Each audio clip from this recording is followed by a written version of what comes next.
check, hello, hello. Hello, check, hello, hello.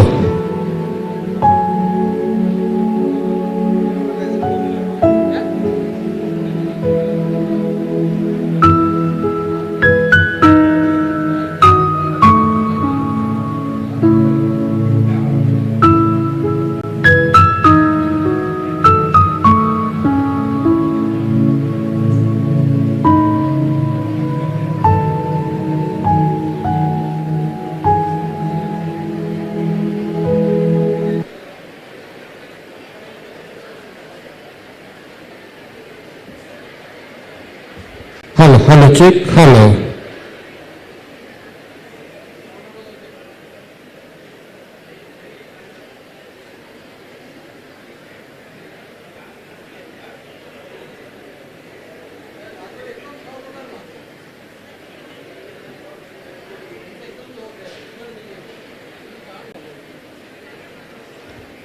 Hello, hello, check. Hello, hello, check. Hello.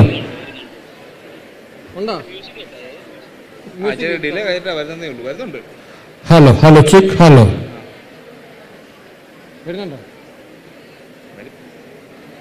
Albert വരുന്നുണ്ടോ അവിടെ? Mixie cut ചെയ്ത് വെച്ചേക്കുവാ.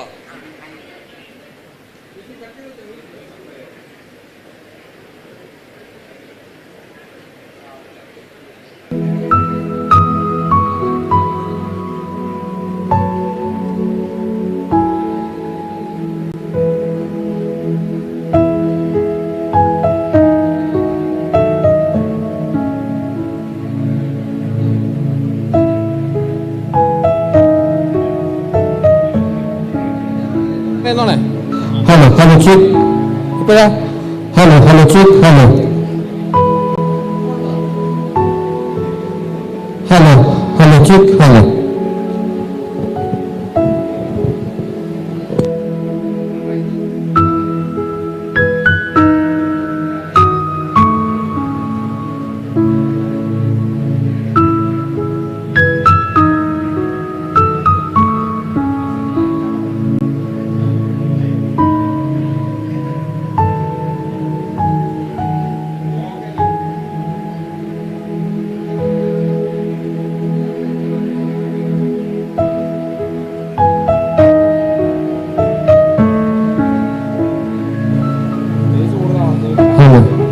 Hello, check, hello. Hello, check, hello. Hello, check, hello.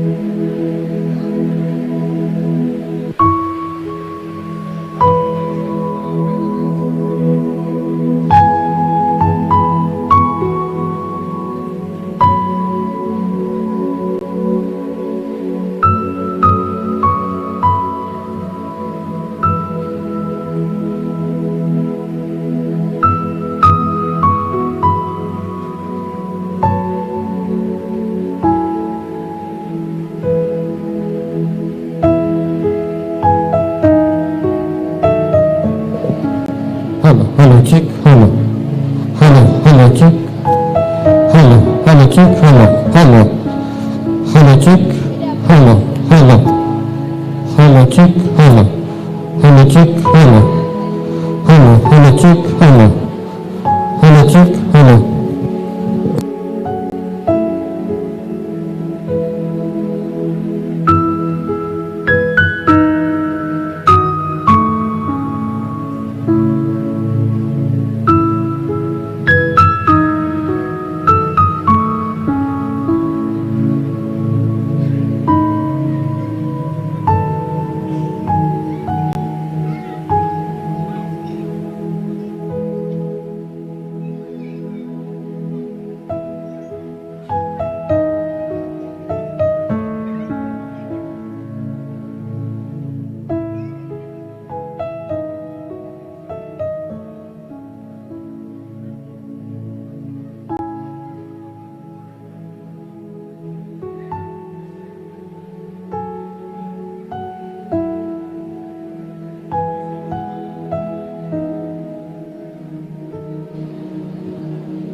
Hello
hello, check, hello.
Attention please. The function will start shortly. The academic procession will be coming soon. Please raise as the procession proceeds, and seat yourself only after the guests have are seated in their respective seats. Thank you.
Good evening, one and all.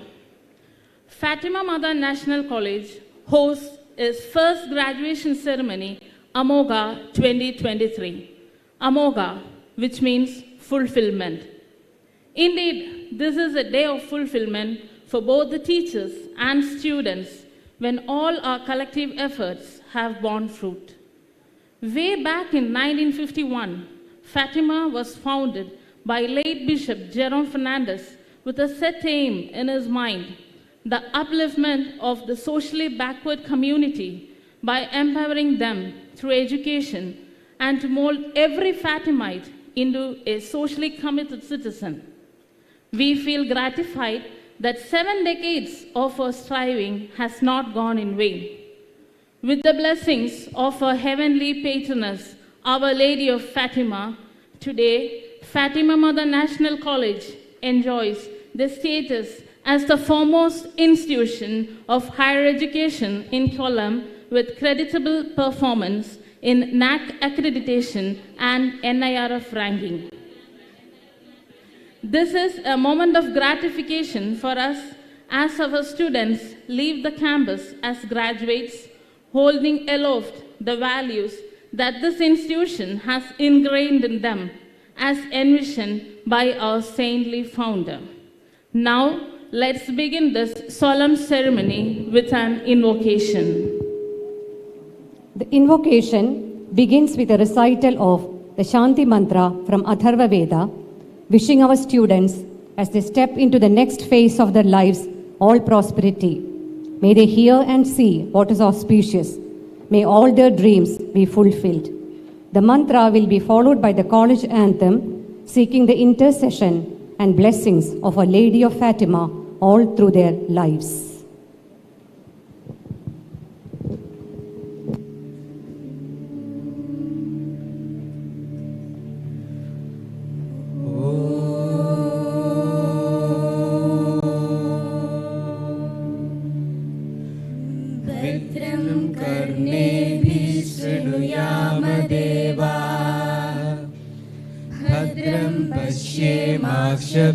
क्षभिर्यजत्राः स्थिरैरङ्गैः स्तुष्टुवांसस्तनूभिः व्यशेम देवहितं यदायुः ॐ शान्ति शान्ति शान्तिः।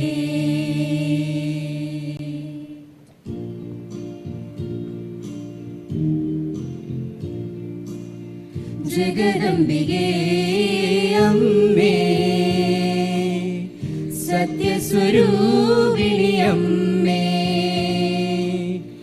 ई कलाशालतन् माध्यस्थदीपमा फातिमनादयमम्मे जगदम्बिके अम्मे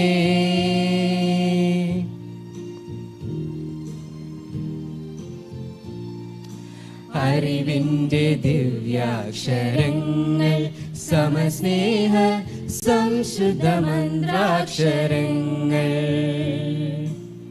മനസ്സിന്റെ നാവിൽ നീ എഴുതൂ ഞങ്ങൾ തൻ മനസ്സിന്റെ നാവിൽ നീ എഴുതൂ മനസ്സിന്റെ നാവിൽ നീ എഴുതൂ ഞങ്ങൾ തൻ ആത്മാവബോധത്തിലെന്നും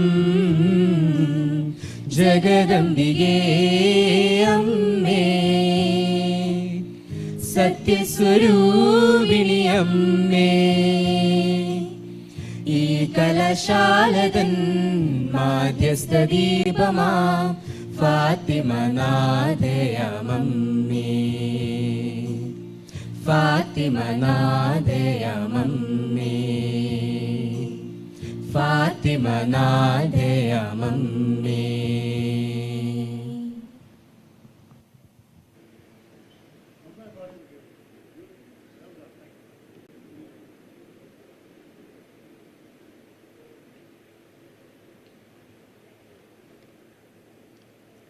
Our principal, Dr. Cynthia Catherine Michael, has a vision about our college and the determination to execute it, the hallmarks of a person at the helm of an institution. It was Cynthia ma'am's initiative which made today's graduation ceremony a reality for our college. I invite our principal to welcome the gathering.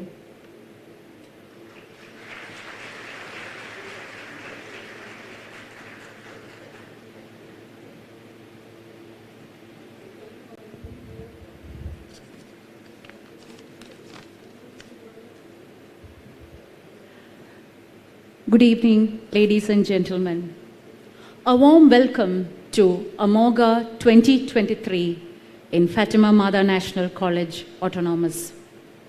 Respected Manager, Reverend Dr. Abhilash Gregory, Chief Guest of the Day, Honorable Member of Parliament, Dr. Shashi Tharoor, Controller of Exams, Mr. Christy Clement, Vice Principal, Dr. Shelley M.R., Managing Board Members, Convener of Amogha 2023, Dr. A.R. Titus, Deans, Heads of the Departments, Faculty, former Principals, members of PTA, FSA, Chairperson of our Union, Vice Chairperson, Faculty and non-teaching staff. And all the VIPs of today, the UG and PG batches of 2019 to 22 and 2020 to 22 PG batch. It's good to see all of you today at this long anticipated event. This is the first graduation ceremony since our college became autonomous in 2014, and I'm happy to be part of this. We are so happy to congratulate you all on graduating from this institution. Proud of the fact that you have all persevered during the trying times and moved ahead with grit and determination, and also the resilience showed in completing your degrees during the pandemic. Glad that you have returned with your family and friends to this campus to celebrate your happiness. You must be proud of yourselves completing a degree and moving on to the next phase of your life. Most of you have already chosen your paths towards higher education. Many in foreign countries, some in other states, and some few in Kerala, and a few more in Fatima itself for their PG courses. Even though you all belong to Kollam, I believe that we are all global citizens. Wherever you are, please do not pledge your Indian identity. Do not forget your roots.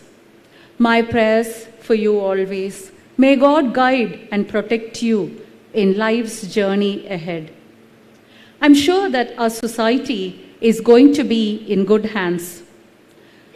To all parents and loved ones who supported your wards to make this possible and for the support rendered to Fatima, a big thank you. And my most sincere congratulations and our best wishes to all. Thank you all for allowing us to recognize your remarkable talents and achievements. We are proud of what you have accomplished and happy to call you our alumni who will support Fatima in all its ventures. So batch 2022, we welcome you to this graduation ceremony.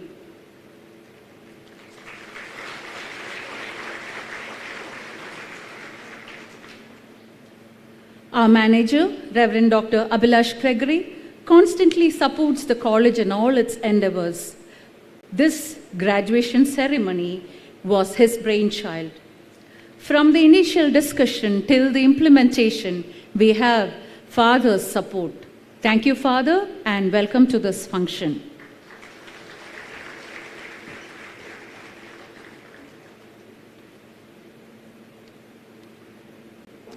We are grateful to the Honorable MP of Thiruvananthapuram, Dr. Shashi Tharoor, for accepting our invitation as our chief guest for this function. I'm personally an ardent fan of Sir, following on Facebook for many years. I'm inspired by Sir's speeches in various forums, especially Think Tomorrow, and even make references when I address the students. I take this opportunity to acknowledge and thank you, Sir, for your vision for the morrow and await your words to guide us. I welcome Dr. Shashi Tharoor to this August gathering on behalf of Fatima Mother National College. Welcome, sir.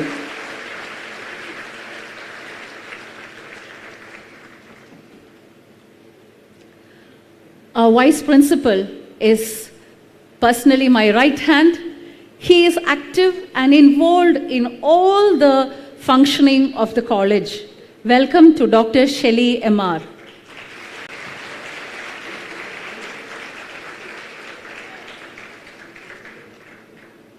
Mr. Christy Clement, the Controller of Exams, is in charge of all your exams and you know whatnot. We get everything. Our Controller's office is working perfectly. So at present, Sir is in charge. I welcome Mr. Christy Clement.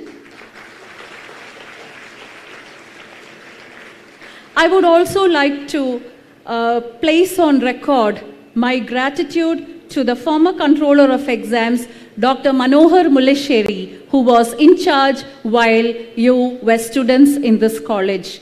Welcome to you, sir.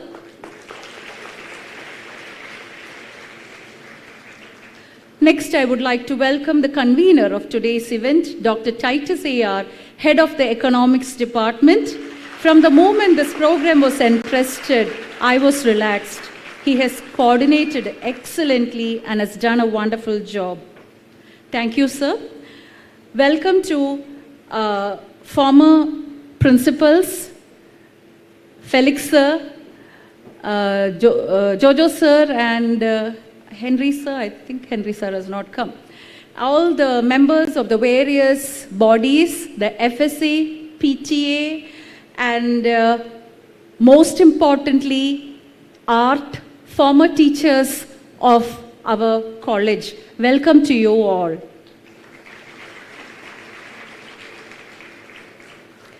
I would like to welcome the Dean and all the faculty members of our institution, as well as, last but not the least, the parents of our wards who are present here watching this program in our campus. Welcome to you all, dear parents.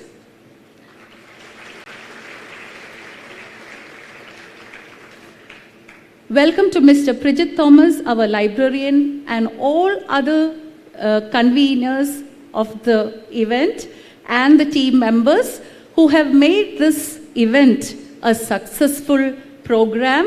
Thank you one and all.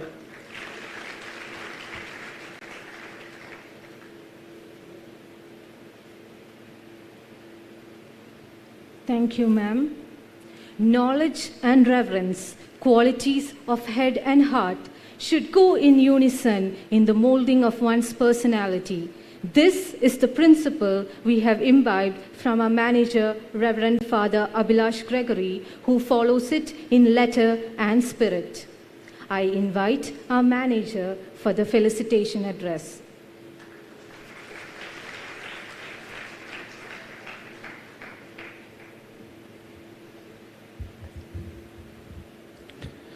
Good evening to all.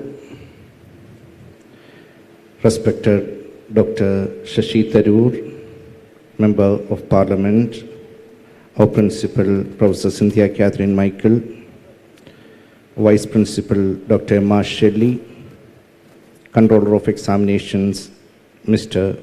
Christy Clement, former principals, teachers, and representatives of various bodies, parents, and my dear students.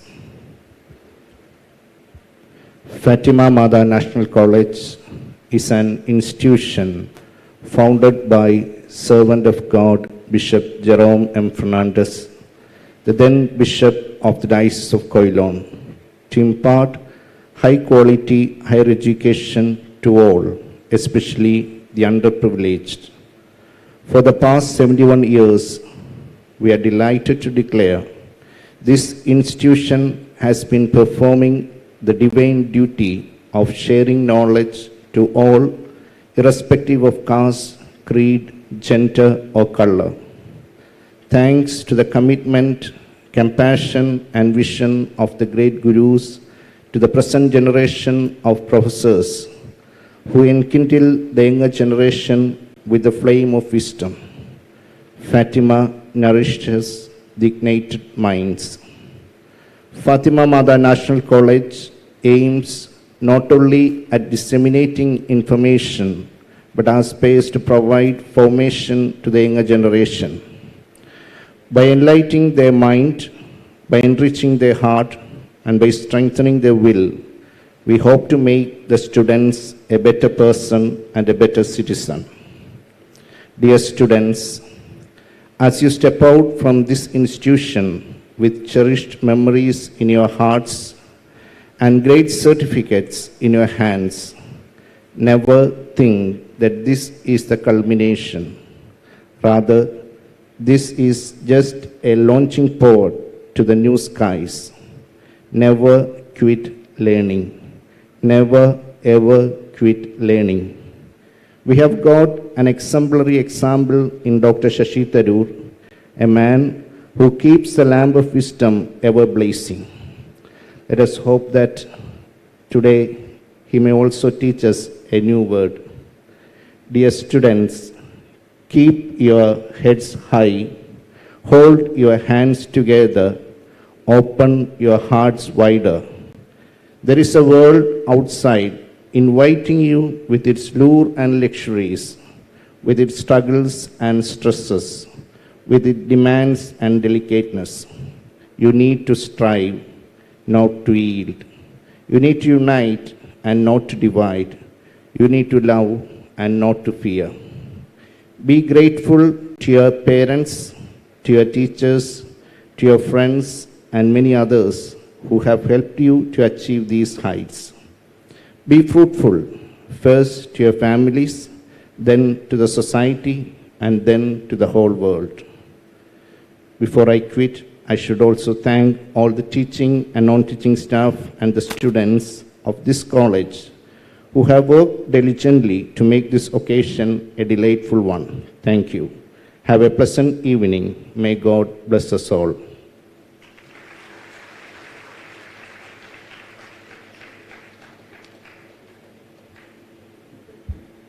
Thank you so much, Father.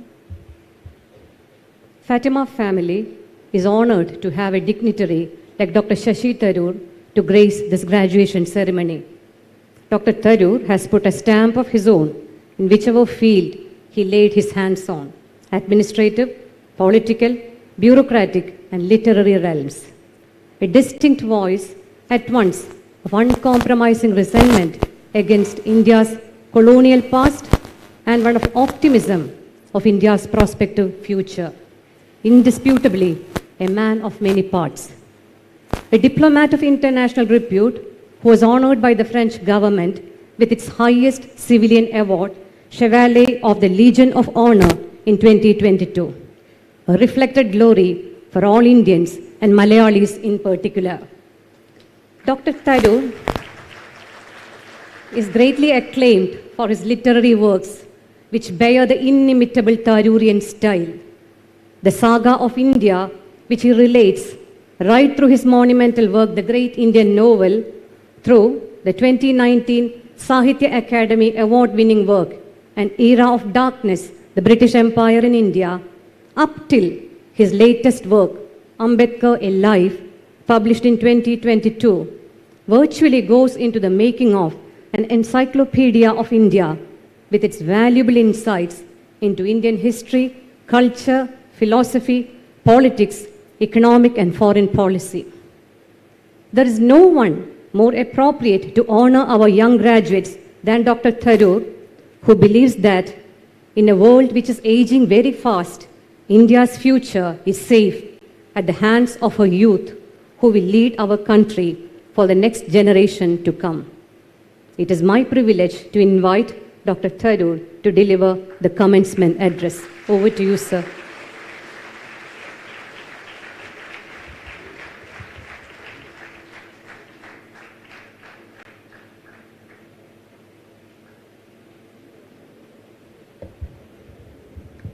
Hello and good afternoon. Reverend Father Abhilash Gregory, Manager, Professor Cynthia Catherine Michael, Principal, Mr. Christy Clement, Controller of Examinations, Mr. Shelley, the Vice Principal, Dr. Titus, the faculty, former principals, former administrators, parents, and above all, the graduating students of 2022. എല്ലാവർക്കും എൻ്റെ വിനീതമായ നമസ്കാരം.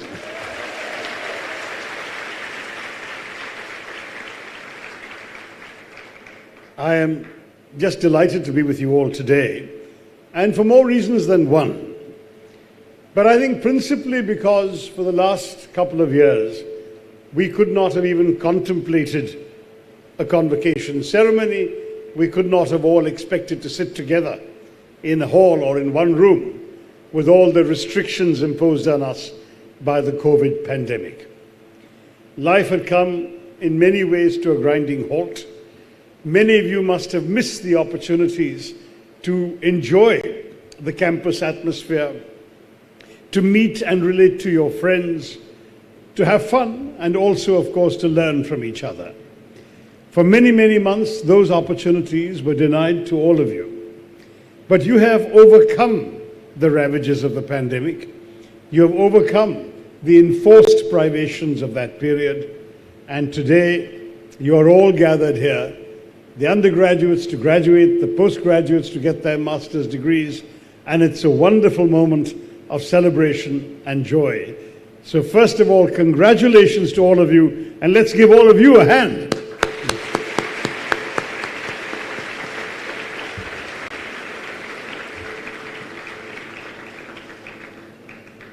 I think that college is obviously a time where you find yourself.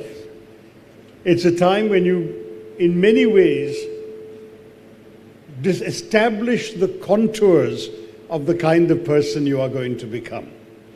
Certainly for me, I found my 3 years as an undergraduate, in fact, even more important than my subsequent years of graduate and doctoral study. Because in many ways, that was when I was able to figure out in so many ways how I was in relation to others. I'm sure many of you have had the same experience. How do you relate to your classmates, to your peers, to your juniors, to your faculty, to your teachers? How do you relate to yourself? What are the challenges that you are prepared to set yourself as an undergraduate, and indeed in college generally? What are the talents that you didn't know you had, that you discovered while you were at college? These might be cultural talents. You might suddenly discover that you're not a bad singer, at least your friends don't think so. You might discover an ability at some sport. You might discover that in fact you're very good at the subject that you've chosen to study, or that you're not very good at it and you want to study something else. These are all opportunities to establish a very strong sense of who you are. And I hope you've seized these opportunities, every minute of them that's come your way. At the same time, it's also a time to discover who you are as a person. Are you somebody who friends like to turn to when they are in distress? Are you somebody who people consider reliable when they need a smile, when they need a laugh, when they're down, when they're depressed? Are you somebody who has the talent essentially to be the kind of person everyone wants to spend time with, or the kind of person everyone wants to cross to the other side of the street when they see you coming? All of these are also established in your college years. This is when you find, in many ways, how you fit in to this society of your peers. And the larger challenge as you emerge from college is that you emerge into a society, into a country of which you are a responsible citizen. And what kind of citizen are you going to be for the India of the future? That is something that all of us have more than a passing interest in knowing. How will you essentially rise to the responsibilities imposed upon you by our country's challenges? How will you help build a better India, a better world, a better society, as your principal and your manager have exhorted you to do? These are all questions to which only you know the answer. I'm not going to repeat all the advice they gave you, because all of that advice is sound, and you must have heard it, and you must be hearing it from your parents as well. In fact, what I will say is a brief word for your parents, most of whom are sitting on the lawn downstairs, watching all this on a screen, unable to join you here. I think that all of us need to thank them for the effort they've made, the sacrifices they've made, and the tolerance they've shown to put up with you as somebody devoted to your college, towards the degrees you're studying to get, and to the future that you want to build for yourselves. But the parents have made that possible, not just by bringing you into the world and raising you, but also by giving you the opportunity to come to a good college, this 71-year-old institution that has earned such a wonderful reputation in Kollam and across Kerala, and to give you the support that you needed to get through this institution and come out with your flying colors. So a word of thanks to your parents from this podium, that we can't see them. എല്ലാവർക്കും വലിയ നന്ദി, നിങ്ങൾ ഈ കുട്ടികളെ ഇതുവരെ എത്തിച്ചേ.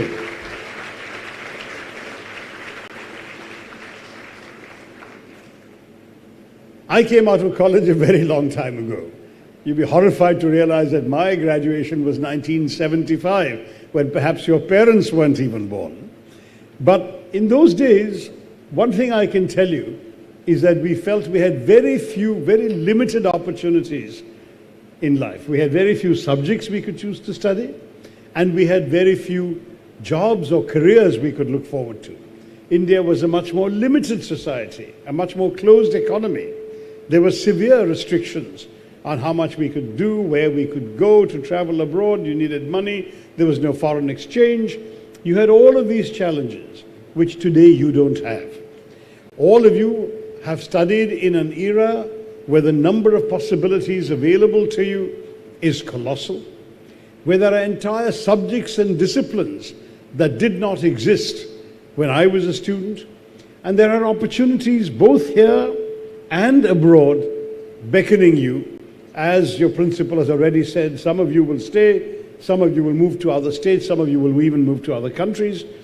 All of this was not something we could take lightly when my generation was studying. I don't want to go on about my time. I think the old need to realize that the world belongs to the young. And particularly in India today, where more than half our population is under 25, we should have the humility to recognize that it's your country. You are the owners of India. You are the majority in India, whereas the rest of us on the stage are in a minority because we are not under 25. So what are you going to do with this country that you've suddenly acquired ownership of? And that's the question that this college should have prepared you to answer. How do you cope with the possibilities?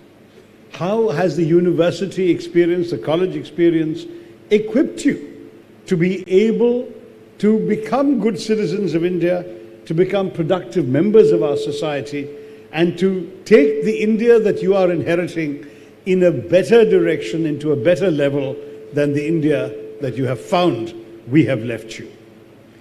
I have no easy answers to that. It's a big challenge, and it's a very important challenge. In some ways, it's important for you to realize that we've come a long way. In 1947, when India became independent from British rule, the British left us with a literacy rate of just 16%.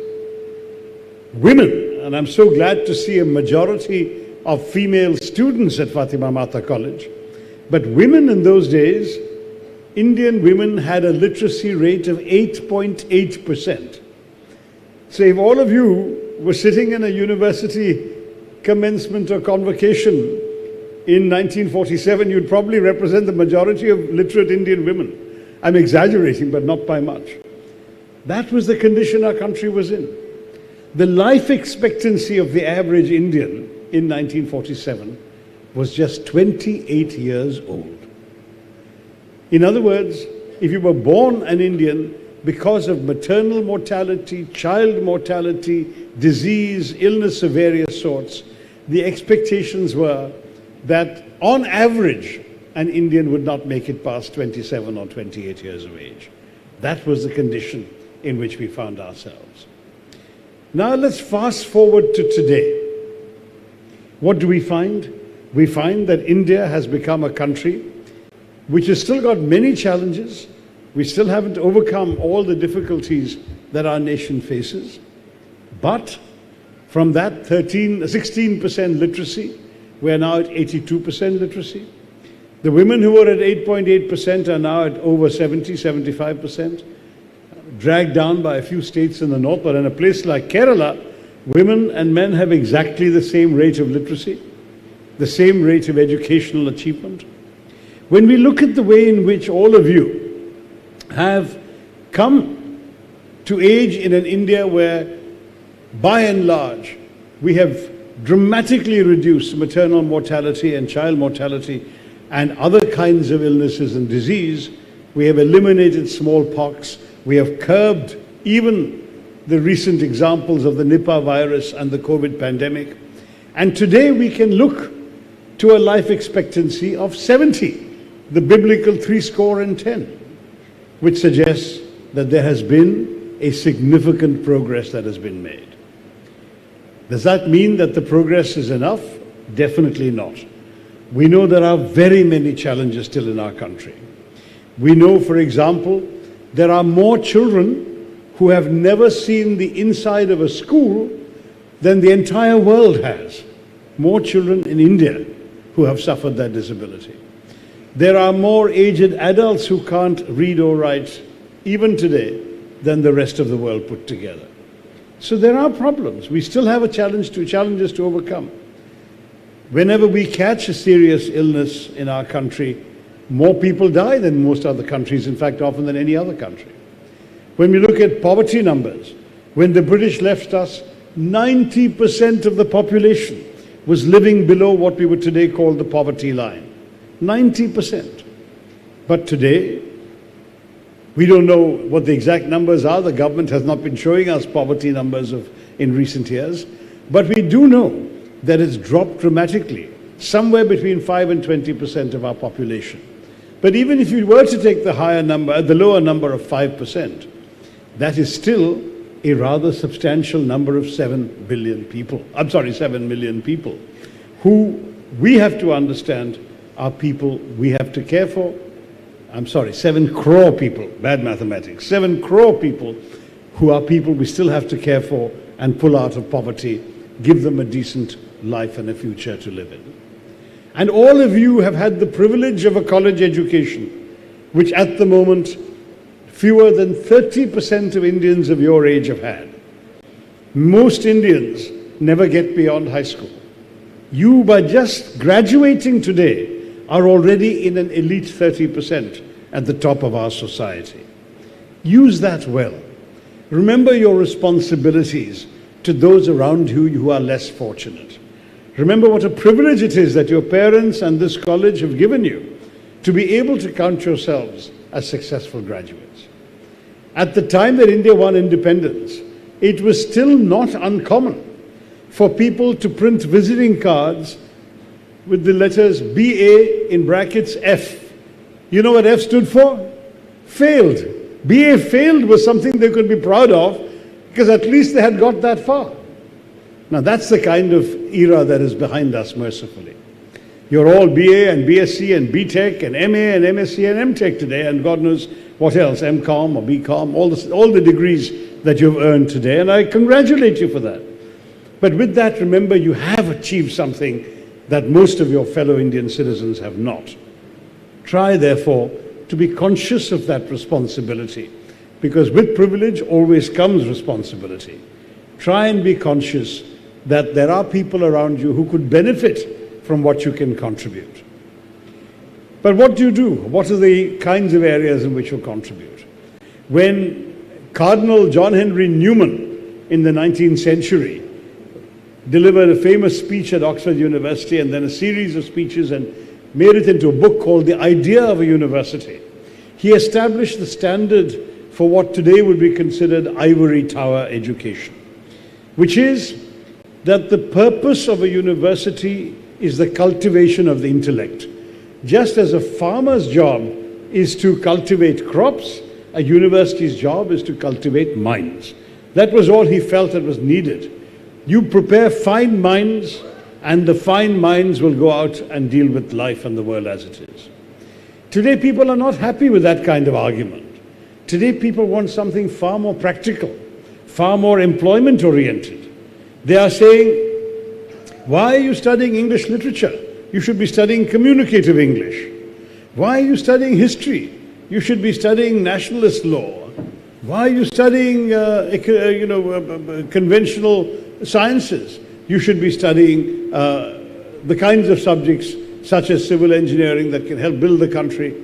That's the sort of message that many people like to give. I don't agree with them either. but nor can I agree that in a country like us, that we can afford to simply live in an ivory tower and just celebrate our minds. We have to find a balance in between. But we can't necessarily find that just by studying a textbook and passing examinations well. Now, I'm not knocking that. I'm proud of the fact that in my school, college, and university days, I managed somehow to consistently come first and top examinations. And I know today I've been asked to hand out some prizes or rewards or certificates to the toppers in this university. So I want to congratulate the toppers for what they've accomplished. But equally, I want to tell them, do not rest on your laurels. Because the fact is that the world that awaits you is a bigger examination than the university examinations that you have passed to get your degrees. Because there is a big examination called life, which has a nasty habit of asking you questions that you could not prepare for out of a textbook. And therefore, you need to be prepared to cope with the world as it is. You know that the Oxford Martin School came out with a study recently that said 30% of the jobs that will exist in the world in 2030, 30% of those jobs will be jobs that don't exist today. Now, how do you prepare for jobs that don't exist today? Who can teach you how to be qualified for a job that does not exist today? The answer is clearly no one. So what is the answer? What I say to teachers, and if there are any teachers still listening to me in the course of this speech, let me say to them, please don't teach the young people what to think. Teach them how to think. That is the ultimate lesson that we need in the 21st century. The old approach to learning, where we crammed the children's heads full of facts, facts out of textbooks, facts delivered to them in university lectures, those days are over. Because in any case, you don't need a well-filled mind in the 21st century. Don't forget that in the real world, if there's any fact or date or number you don't remember, you can do it with 2 clicks of a mouse on a desktop or your finger on a laptop or a mobile phone, and you have your answer from Google. So that's not the challenge anymore. The challenge is not what information you should get or what information you need to know. The challenge is how to understand that information and how to apply it. That is where your minds need not be well-filled minds, but they must be well-formed minds. Einstein once said that the hallmark of an educated mind is what is left behind in your head after you've forgotten everything you've studied for your examinations. That is true education.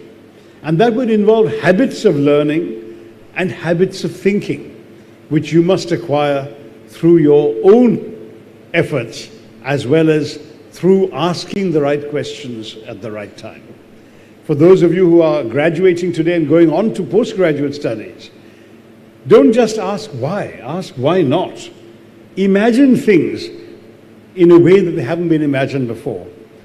There is a famous line of Robert Kennedy's in his funeral oration for Martin Luther King Jr., where he said, other people imagine the world as it is and ask why.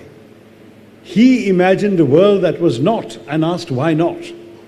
I think that is the opportunity for all of you for tomorrow. All of you can ask, why not create a better world than the one we have now? Why not do things in the way that have never been done before? I'll tell you a silly story before ending because it illustrates very simply the importance of thinking creatively and differently and not accepting the conventional wisdom. You know, there's this expression that Steve Jobs popularized, that you must have out-of-the-box thinking. What is out-of-the-box thinking? The box is quite simply the conventional wisdom, the way things have always been done. If you ask your parents or your teacher about something, why is it like this? And they say, it just is, this is the way it is. That's the inside-the-box thinking. There is no adventure there, there is no mystery there. You're just being told what to think. But imagine if you could ask, why isn't it this way? Now, if they have a good, rational explanation as to why it isn't this way, then you know that that can't be changed. It may be a law of physics, it might be a law of reality, it may just be the law. But if they don't give you an answer that's satisfactory, you have a challenge to find a different way forward. And that challenge is yours. And the story I'm going to tell you is about my own experience. I need glasses, but not to read the graduation ceremony program or see the people in front or even talk to the distinguished people behind me. But if I wanted to see, for example, the face of the young man in white uniform standing at the back, I need to put on glasses. So that happens very rarely, so I would wear glasses less than 5% of my time. And what would I do? I would put them in a pocket, bang against a wall or something and break them. Or especially in the days when I used to wear a munda all the time. There's no pocket in a munda, so my glasses would be on my lap. They would fall down. Somebody would step on them and they would break. Or because sometimes I didn't remember them, I would leave them somewhere, forget them and lose them. Now I tell you this because there was one year when in the first 3 months of the year, I either lost or broke 6 pairs of glasses. And I was complaining about myself to a friend, and the friend said, "Why is this happening?" And I said, "Because I don't like to wear the glasses all the time, as some people do. I see some students here are wearing glasses all the time." So I said, "I don't like that." He said, "Why not?" He said, "Because," I said, "for 150 years, glasses have been made to sit on the bridge of your nose and to rest on your ears. And for whatever reason, I find that very uncomfortable. So I can't wait to take them off my nose and my ears. But what can I do? Glasses are made only that way." So he said, "Maybe not. Let me find a solution for you." And a few days later, he came back with something that I'm now just hanging around my neck. I don't have to put it in a pocket. I don't have to put it on a desk. I don't have to put it somewhere and forget it. I don't have to drop it and have people step on it. All I have to do is forget about it until I need it. And when I need it, let's say I want to recognize that young person, I just click it into place with 2 magnets at the end of it, and I can see the person at the back.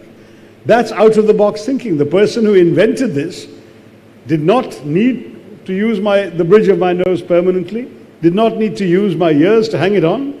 It just left it around my neck where it doesn't bother me, and I can use it when I need it.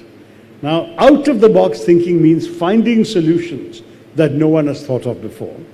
For 150 years, glasses were made only one way. Now, somebody found out in the 21st century a different way you could make glasses. Now, here are the kinds of things you might be able to do. Find new ways to tackle the big problems facing India. Find new ways to find solutions to the problems around you in your society. Find new ways to reach out to others. Our principal said you must all be global citizens. I agree with that, but whenever people call me a Vishwa Pauran or a global citizen, I always point out that though I was born abroad and I have worked abroad and I have lived abroad, I have always only ever held one citizenship and one passport, and that is my Indian passport. As I told them, when I look in the mirror, I see an Indian. And therefore, that's the citizenship I hold. You can be an Indian citizen with a view of the world. You can be an Indian citizen open to the world.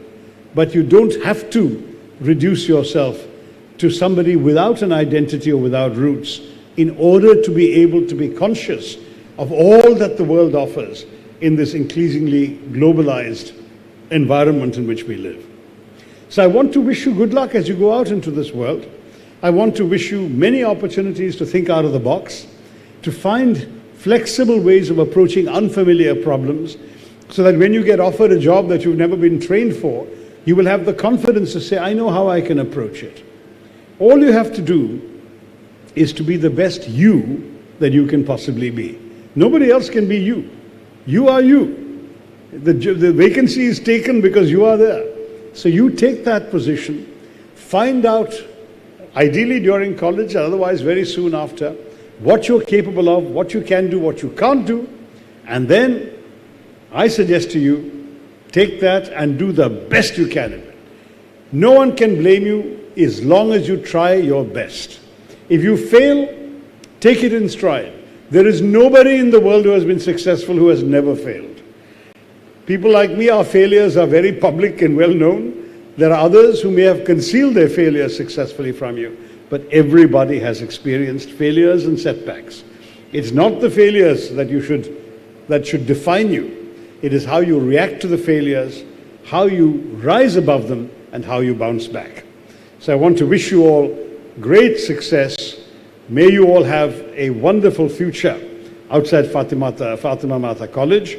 May you, as you leave this institution, leave having inherited all the values that this college has built up for 71 years, and at the same time, may you leave with a spirit of hope for the future, confidence in your own ability, and knowledge that just as the country has made so much progress in 75 years, so too will you in the years that lie ahead.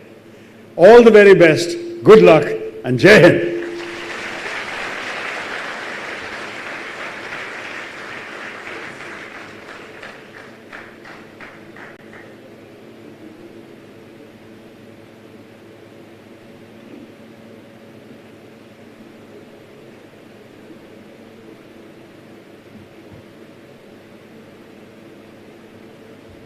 The manager and the principal said that some students might have questions. I'll take a couple of questions for a few minutes, if any of you have any questions. Or are you anxious to get on with the ceremony? Any questions? Don't feel obliged to ask. I hope I've given you something to think about. That's good enough. It's okay. No. Everybody. Oh, okay, go ahead. Sure. Good afternoon, sir, and I thank you for coming over to Fatima Mother National College.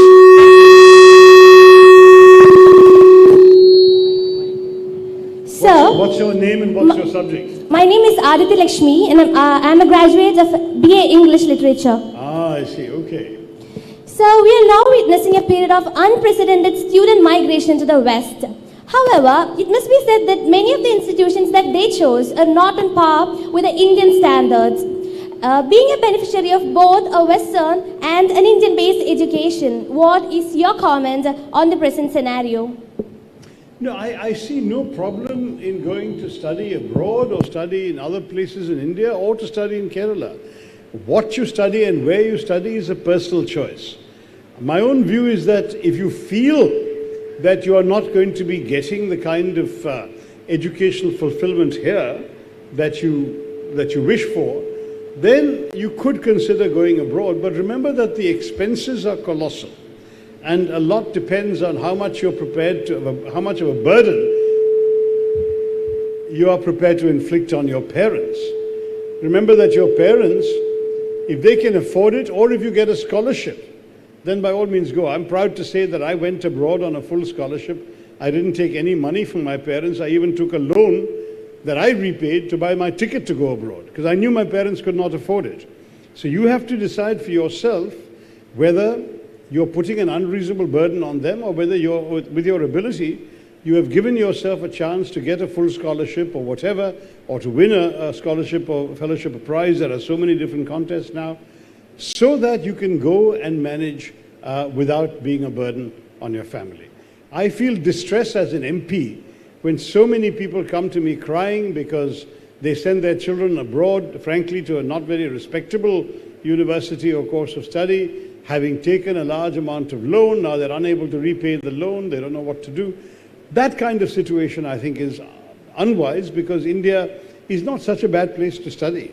Many of us did our undergraduate degrees here and went abroad, but many others did not. They got very good postgraduate degrees in India and were able to work effectively here. So you've got to think about that. I am a little concerned about the migration patterns of those who go never intending to return. That, to me, is a big problem. Because if they don't intend to return to Kerala and they don't intend to return to India, then I feel that there is a net loss to our society. Already, Kerala is unfortunately one place where large numbers of young people are leaving. In fact, I mentioned to you that a majority of Indians are under 25, 50.1% to be exact. But in Kerala, only 23% of our population is under 25. The rest have either left or are not being born. And that's a real challenge for us, that we as a society are growing older, and some of you young people don't like it. You're saying, I met a young man, for example, at a ceremony like this, and when I asked him why he wanted to go abroad, his answer was, what is there for me in Kerala isn't this an old age home? And that wasn't a very kind thing to say, but it reflected the feelings. Other students applauded when he said that, so it reflected the feelings of many. They feel that this is no place for young people. That has to change. And it's certainly our responsibility as political leaders to create a Kerala that is certainly more receptive and welcoming to young people, that by being more friendly and open to business will give more opportunities to business to come here and therefore give you more job opportunities for young people in Kerala, and a Kerala where while you're studying, we should have far more connections between colleges and industry, colleges and businesses, so that you can even do internships, part-time internships online while you're studying in college, so that you can be connected to the real world even while you're students. All of these things might persuade you to remain. But if people are fleeing because they see no hope here, that's something very disappointing that I would like to change. Okay?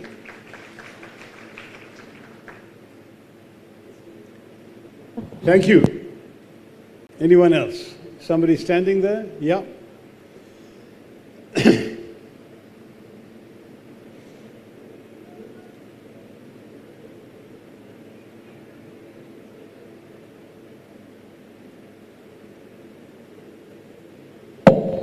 Go ahead, whoever's got a mic, yeah. Can you tell us some important life lessons which you learned during your college days only by interacting with your peers, I mean the fellow students and teachers, only by interacting with them and not from any other source? Well, actually, a lot of what I told you came from my interaction with them. By the way, which course are you at? What are you studying? BA English. Okay. Now MA English. Now MA English. Good luck. No, the thing is that I have... what I told you was really a summary of what I learned in my experience growing up. But I also, frankly, by interacting with peers, learned a lot of good things and bad things. I learned some bad habits to avoid. I mean, habits that I was not attracted to, but I could see others were damaging themselves by practicing them. And that's something you learn by interacting with your peers. The ability to resist peer pressure is also something that you need to acquire when you're in college. There will be young people say, oh, come on, do this, come on, do that, it'll be fun, why don't you try it? And very often that can lead a slippery slope down to great harm. So having the ability to know yourself, to know what you want, to resist other people's pressure is also important. The other thing I learned of interacting with peers is what it took to be able to reach out to others, to form friendships and networks, and to persuade others to vote for me. I ran for the president of the college union, and I won. And that was something which, when I joined college, I wouldn't have thought. I was a bit of a slightly introverted child reading books in a corner all the time. And I changed from that into somebody who got very involved with all the other students and various student activities. I was in acting, I was in debating, I founded the college quiz club. I did all sorts of things. And by the time I ran for president, I won with a very big margin, about double the votes of the person who came second. So that kind of strength came only from being able to see how other people related to me, how I related to other people, and how in the process I was able to gain an appreciation of myself and of them through that peer interaction. So my advice to you, now you're already going into MA, you're probably a bit removed from the undergraduates, so it's academic now for you. But certainly to the undergraduates, here I hope that you really spent a lot of time with your peers, made friendships, and perhaps broke some, because you also discover what you're prepared to accept and what you're not prepared to accept in your relations with your peers. This is all part of life. Perhaps you've suffered betrayals, perhaps you've suffered disappointments, perhaps you've known the joys of love and the anguish of heartbreak. I don't know. But whatever you've gone through, all those are learning experiences. And one last thought, we never stop learning. Honestly, whether it's you're learning a new word, a new habit, a new fact, or simply a new skill, in life, all of these things are available to you every day. So approach life with an open mind. A mind is like a parachute. It works best when it's open. Don't try and jump off a plane without opening a parachute at some point. And similarly, don't enter the world with a closed mind. Keep your mind open. You'll find useful things to learn every day, every time. Thank you, sir. Thank you. One last question, perhaps, and then we'll stop. Yeah. We have to, in the interest of gender equality, there's a young man there at the back who asked first. All right, you both of you then. Last two questions were brief. Yeah. Good evening, sir. Sir, what is your opinion about politics in education institution? Well, I mean, I'm not very happy with the fact of the politicization of our education. I think education is for education. Obviously, student politics is not a bad thing within limits. I'm in favor of student politics because students should also be aware of the society around them and should have an opportunity to care about some of the big issues facing the country. It's a learning experience as well. In my own time, I have people who started off as Trotskyites in college who subsequently ended up becoming spokespeople for the BJP. So they were also learning and experimenting, and their minds changed. But I don't mind, because that's an age when you have to think about all of these things. However, once the university exists, I am not in favor of political interference in the university or the colleges running. I believe that we should keep the politicians at a distance from educational institutions. And that's why I'm very welcoming of the fact that Fatima Mata got autonomy, because autonomous institutions should have even less interference from the authorities than the government-run or government-controlled or government-aided universities and colleges. So it's important that we give as much support as possible for institutions to run themselves.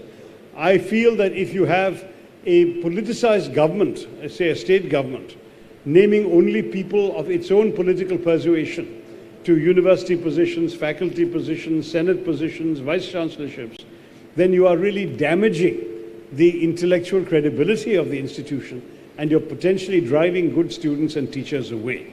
So my plea to the state governments of our country, and particularly of our state, would be, don't do that.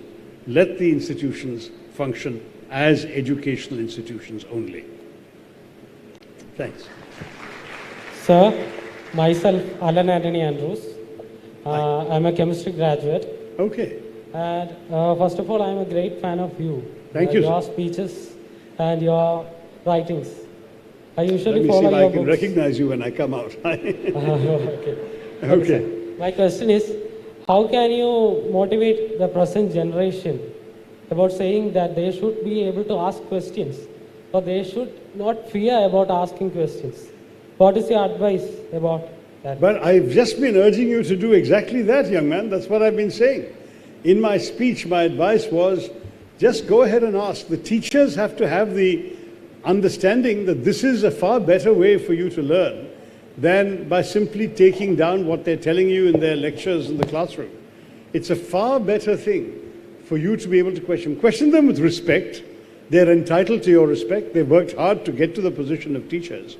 But with respect, you should raise your hand and ask. Challenge even what they're saying, but do so respectfully.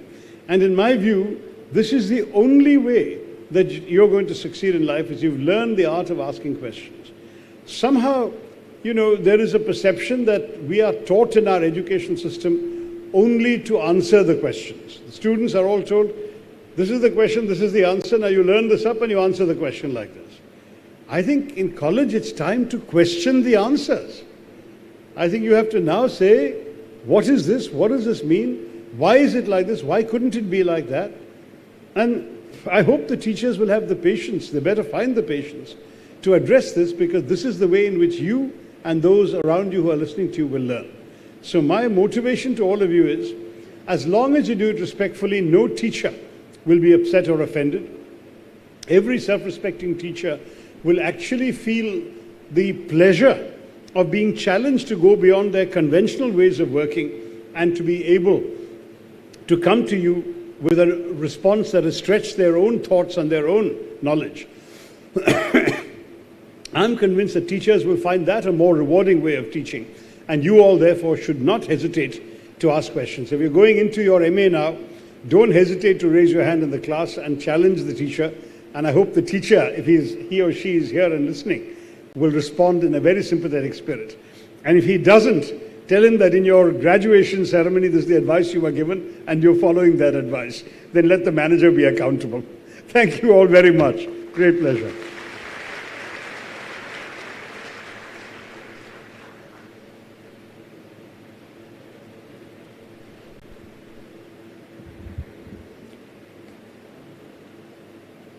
Thank you very much, sir, for your insightful commencement address. Listening to your speech and interacting with you as well was certainly a great experience for all of us. Dear graduates, keep his words. I now request our manager, Reverend Dr. Abhilash Gregory, to present our honorable chief guest, Dr. Shashi Tharoor, with a memento.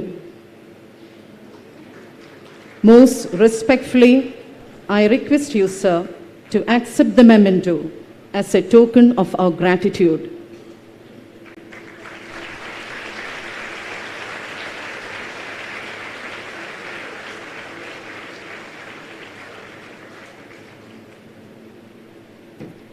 Thank you very much. One of the most inspiring teachers of Fatima Mata National College is none other than our Vice Principal, Dr. M.R. Shelley. Shelley sir's depth of thought and play of language make his classes an unforgettable experience for all the students. With due respect, I request our Vice Principal, Dr. Shelley sir, to offer his felicitations.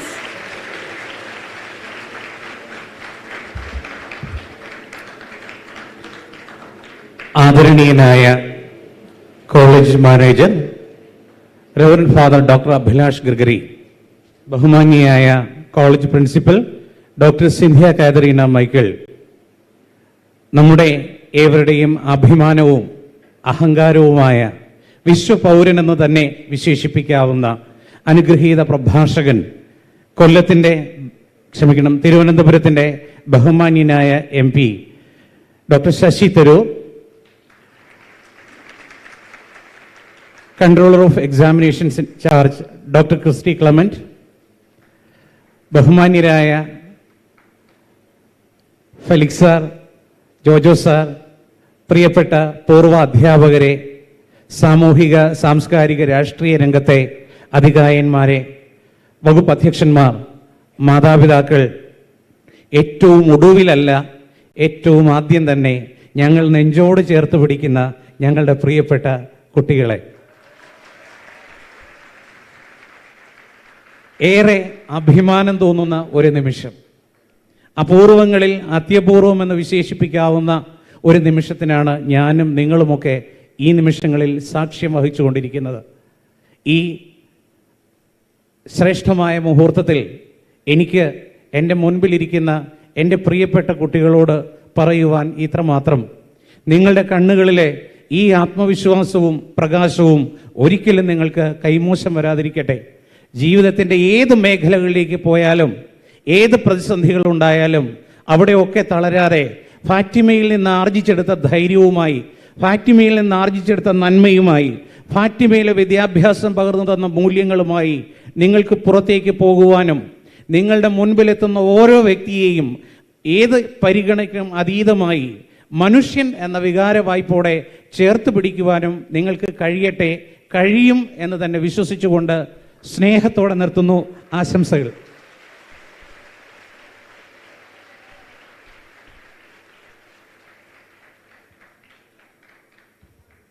Thank you, Shelley sir.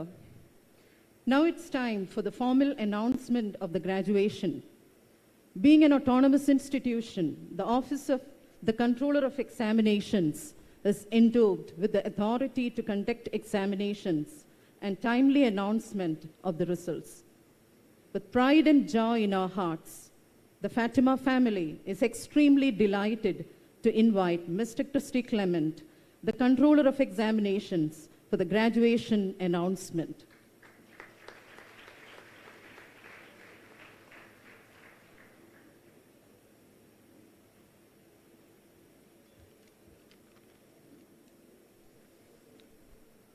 Respected Manager, Reverend Father Abhilash Gregory, Honorable Chief Guest of the Day, Dr. Shashi Tharoor, our Principal, Professor Cynthia Catherine Michael, Dr. M.R. Shelley, our Vice Principal, Dr. Titus A.R., Convener of the program. This is a very special day for our graduates and to our entire institution. The institution's faculty and staff have long looked forward to celebrating the accomplishments and great promise of our graduating students. To the members of our class of 2020 postgraduates and 2019 graduates, we recognize you today for your accolades and who had already begun the academic and professional paths that Fatima Mother National College prepared you to pursue. Over 500 graduate degree recipients registered to participate in today's ceremony. Your enthusiasm has brought an equally enthusiastic response from your families and friends. We are extraordinarily pleased that you could join us today for this special campus celebration. Class of 2020 and 2019, we are thrilled to welcome you back to Fatima and join your friends, family, and the institution in celebrating your exceptional achievements during a particularly challenging time. From students to graduates, you have persevered under extraordinary circumstances. Your dedication and resilience allowed you to succeed in completing your degree programs and embarking on your exciting academic and professional pursuits. The education that you got have prepared you to handle any challenges that comes your way, to be flexible and responsive to the shifting needs and opportunities, and to be, of course, lifelong learners. It is because of these attributes, as well as the continued support of your families and friends and academic community, that I know you will succeed in future, no matter what it may bring. My sincere and heartfelt congratulations to our 2020 and 2019 graduates. We are proud of you all and for your accomplishments. Thank you and congratulations once again.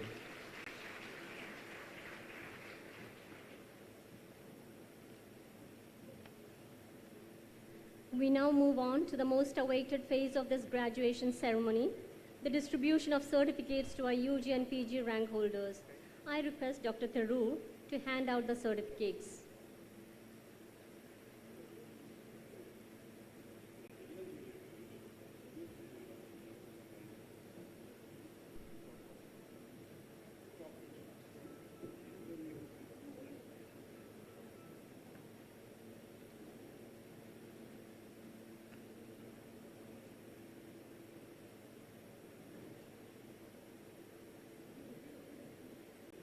We shall begin with the rank holders of our UG stream and then move on to the postgraduates. Sri Vishnu AS, BSc Mathematics.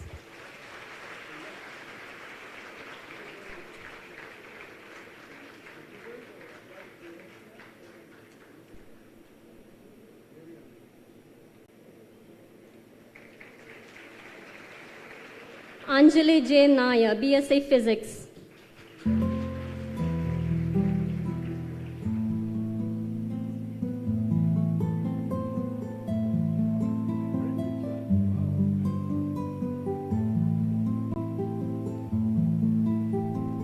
Archa TM, BSc Chemistry.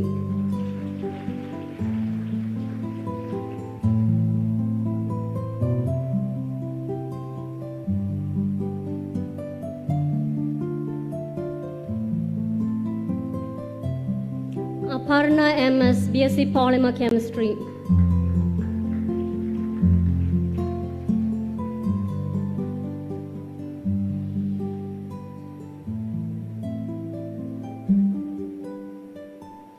Arya Vishwan, BSc Botany.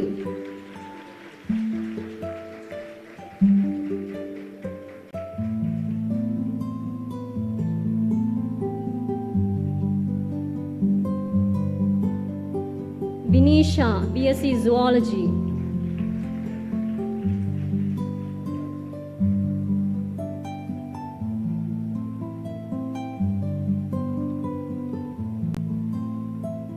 Sai Jyoti P, BSc Psychology.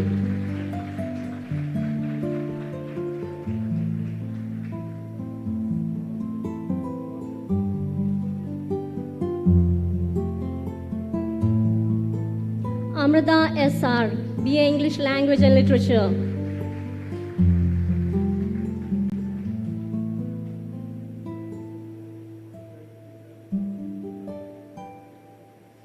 Anju Wilson, BA Malayalam Language, Culture and Literature.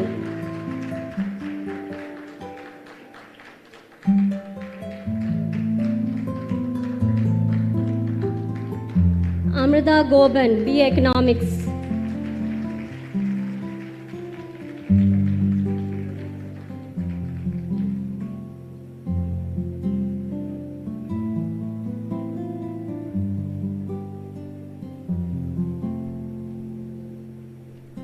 Vandana John, BA History.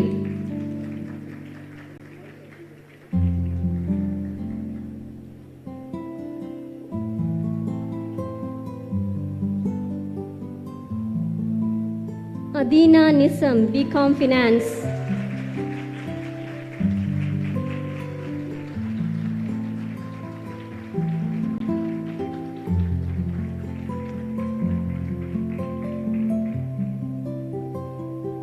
Anjana BS, BA English Language, Literature and Communication.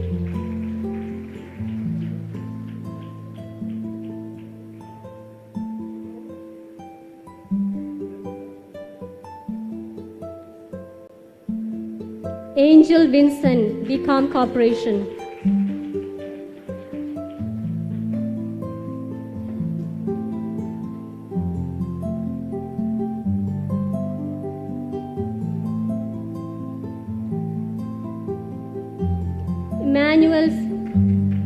Manuel Sandosh, BCom with Computer Applications.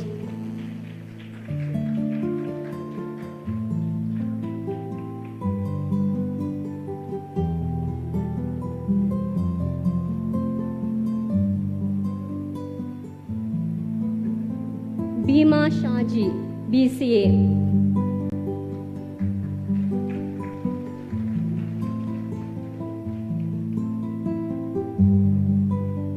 Next, we move on to our postgraduate rank holders.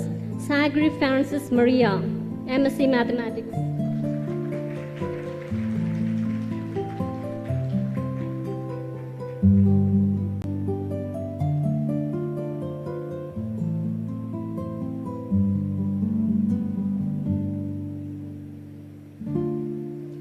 Deepthi Ken Fine Kenny, MSc Physics.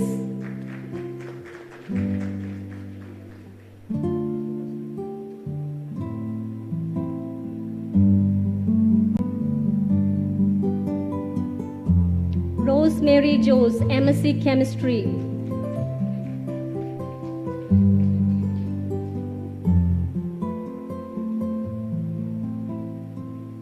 Reshma S. Nair, MSc Botany.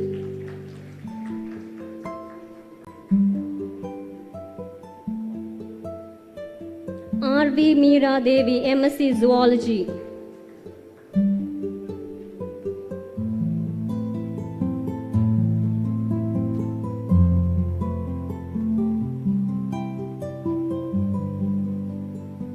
Sindhu Cletus, MSc Psychology.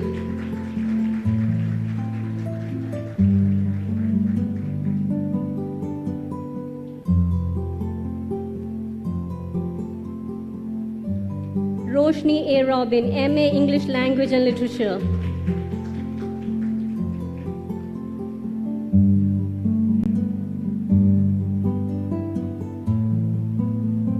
Shinida S., MA Malayalam Language and Literature.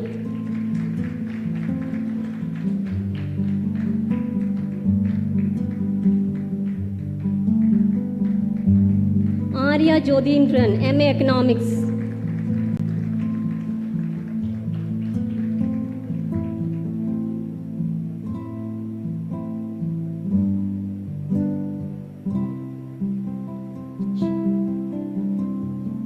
Shobha Maria Dasan D, MCom Finance.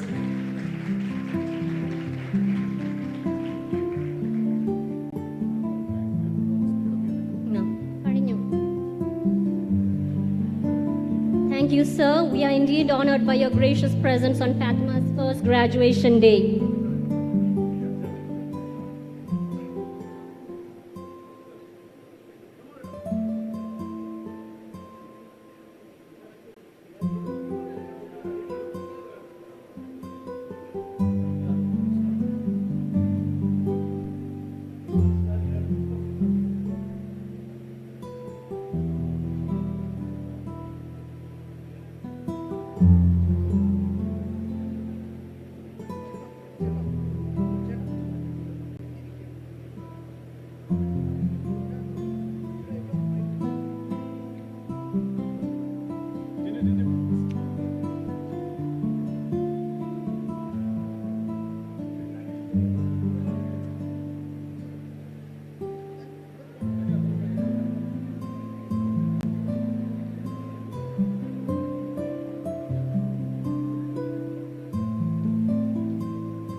we move on with our ceremony. Over to distribution of certificates to BSc Mathematics. I request Reverend Manager to hand over the certificates to our students. Annette Das.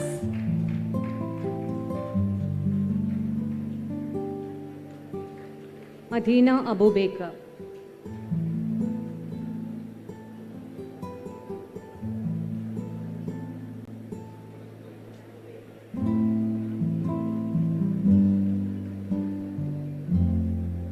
JCJ.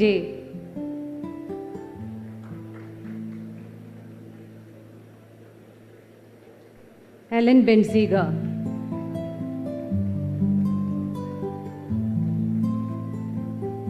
Amala Jacob. Jayalakshmi M. Jinsi PS.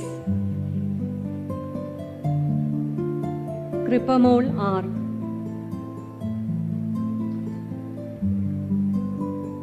Krishnendu S. Princey P.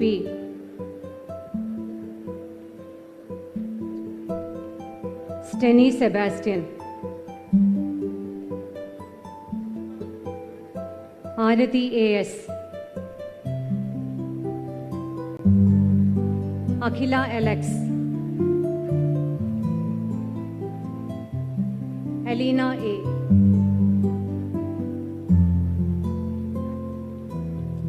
Amanda Merita Austin. Anina Shibu. Anne Mary A. Anu Sandra William. Vincy Wilson. Deepthi Vincent. Feba Francis. Geetu G. Jerlyn Lopez.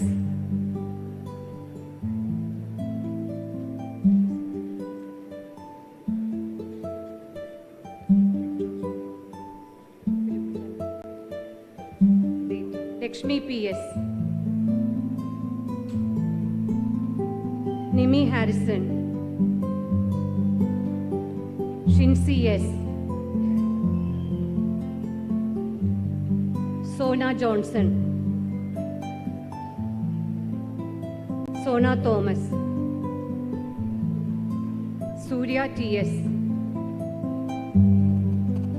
Ajila. Ajil A. Tinu Yohannan. Over to Department of Physics, Adityan AP.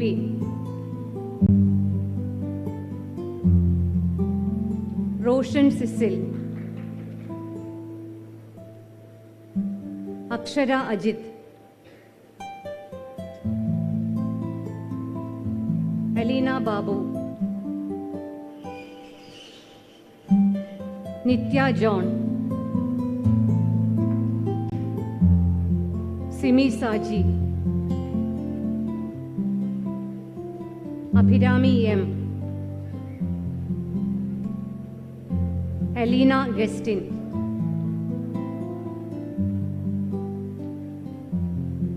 Amrita AS. Anisha Charles. Beji Terence.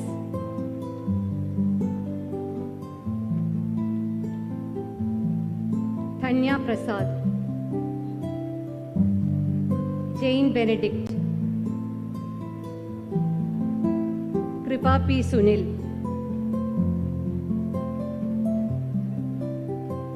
Parvati G. Sangeeta E. Surekha KS. Varsha K.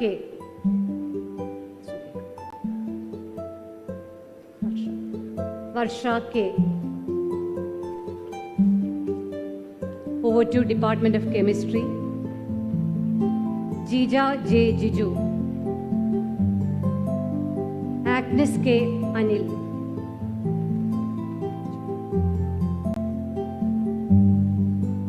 Nandana Anil, Amanda Titus, Anaka S. Nair, Anugraha Papachan, Divya Edison, Fatima N, Jisha John,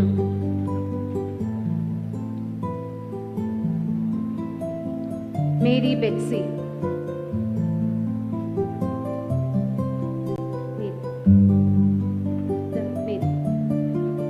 Merlin V, Nancy Elsa Cletus, Pooja Prem, Priyanka S, Reshma Biju, Sandra S, Sandra S. Kumar, Smita Mary, Tina Prasad, Alan Anthony Andrews, Jidin Thomas Charco, Polymer Chemistry, Judith Mary,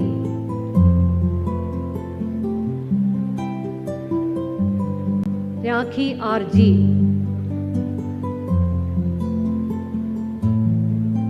and C.S. Matthew, Kripa Mary Y, Krishna Priya V.S.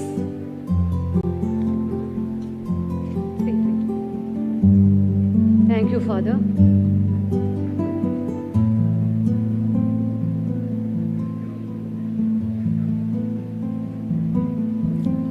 Over to the certificates of students of Department of Botany. Beryl V,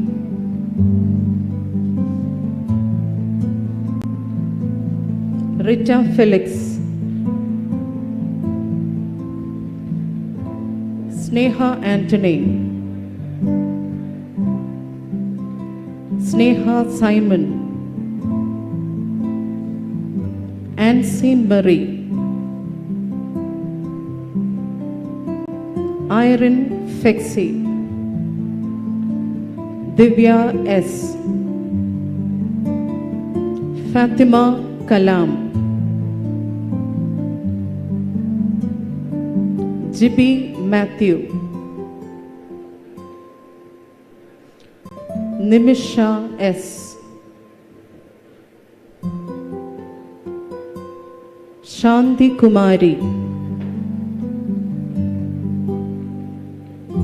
Shafina Shafiq, Sankeet R. Varghese, Aishwarya B.S., Amina Shahjahan, Ansia J.,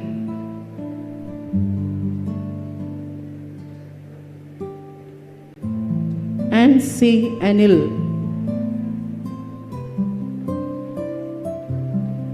Ardra S,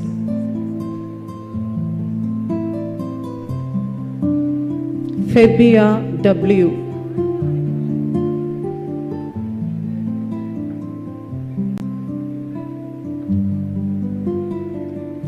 Mary Evelyn C,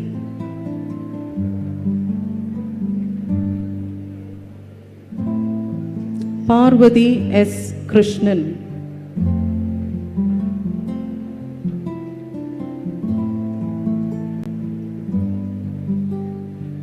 Risana N, Shehna S,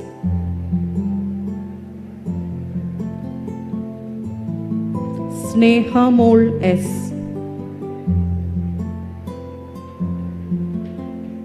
Abhinav R.S.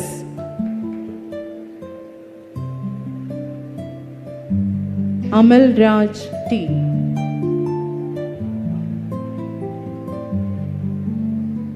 Ebin Joshi E.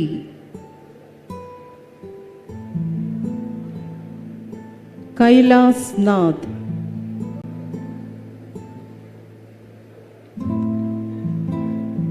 Rana M. Lal. Now to the certificates of Department of Zoology. Ajisha S. Babu.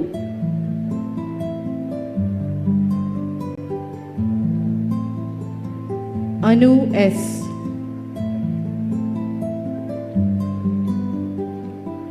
Fatima Khan S.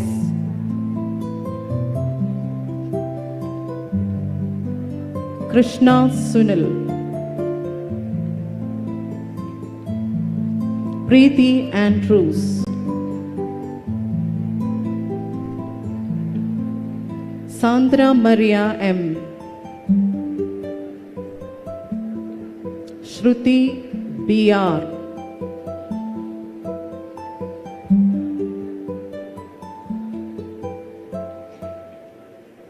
Varsha Unni.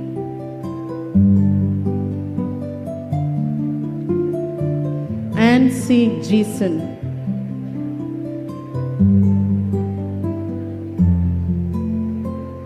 Anila A.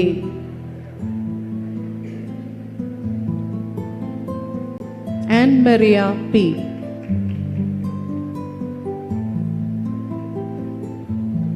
Bincy M.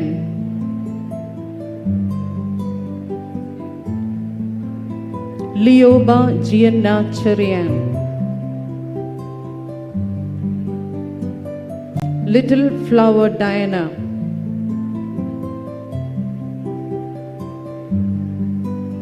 Meenu G.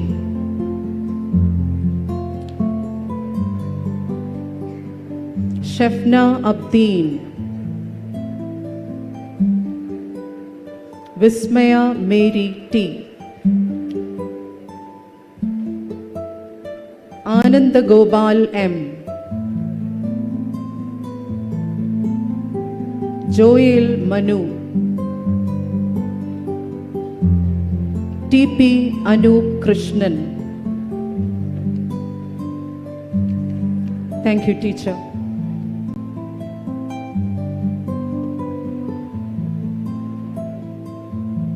Thank you, ma'am. May I now request our Vice Principal, Dr. Emma Shelley, to hand over the certificates. From the Department of Psychology, Alina Thomas. Azia Anzar.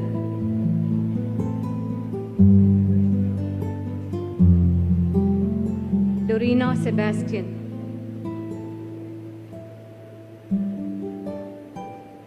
Kavya Maria Stephen.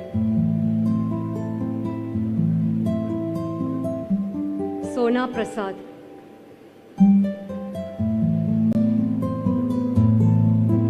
Sona R. Fincy F. Navya Mariam Verghese.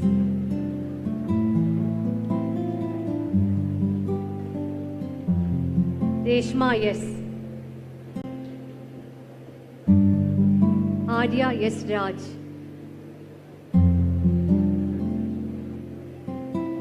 Alina Alim. Ardra Das. Gladys Gregory. Gopika S.J. Kirti B. Raj. Minsha Fatima. Muhsina Jalil. Noreen A. Romina John.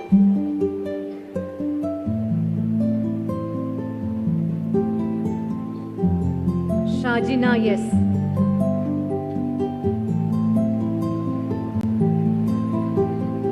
Steffi Peter.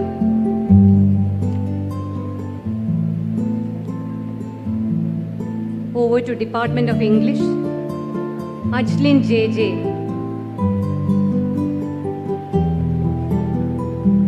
Aparna S.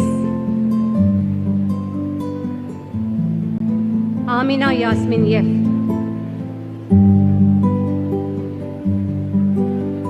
Adira Chandran J.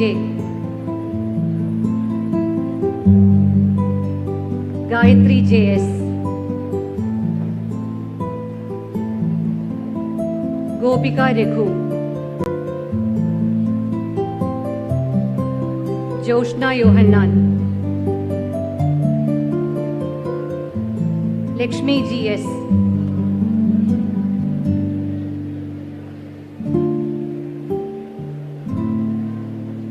Krishna Raj.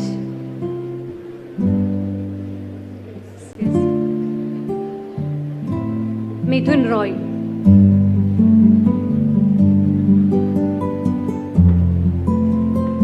Aditya Lakshmi PB.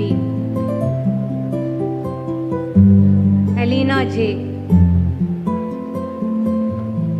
Alicia Anthony.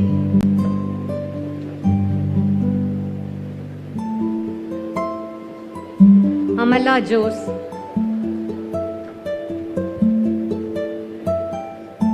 Angel B.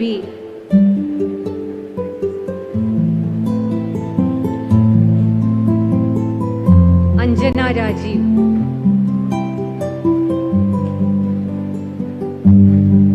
Anne Mary Aloysius.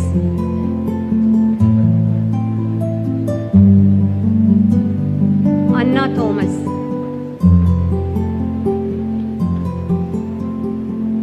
Anuja J.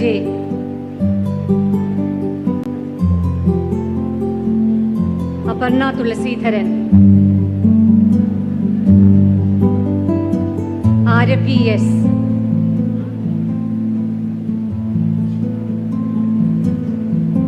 Ardra Jennifer J. Vincy Sajan. Donna Paul. Trishya Kesaji. Feba S. Gayatri Anil Kumar. Gauri S.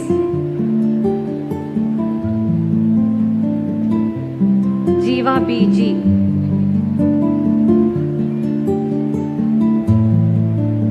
Leah Verghese.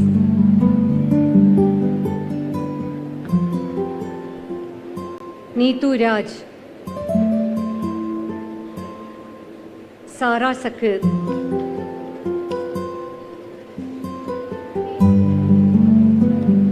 Shahana S. Sitara Sebastian. Slyby.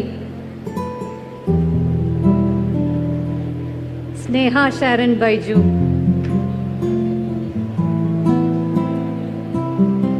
Sri Lakshmi MS.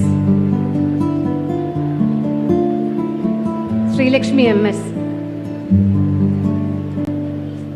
Suchitra B.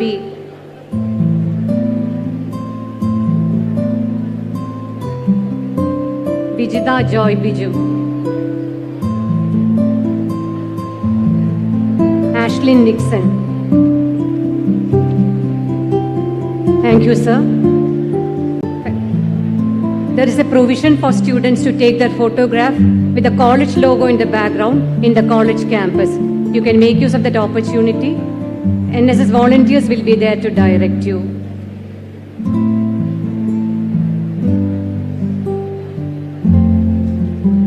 Invites principal to hand over the certificates. Department of Malayalam, Sudesh S. Inviting control of examination to hand over the certificates, Sudesh S. Alina A.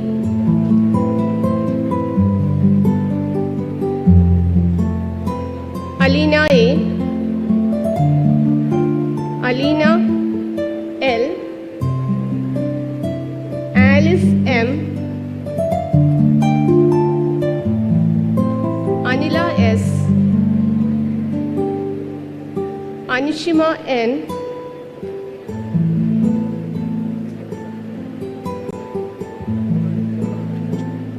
Anju CS,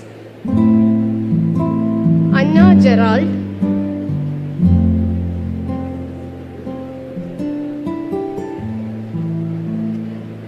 Annie P. John,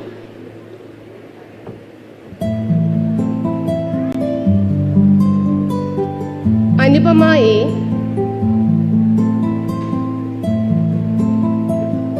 Arya M. Dev,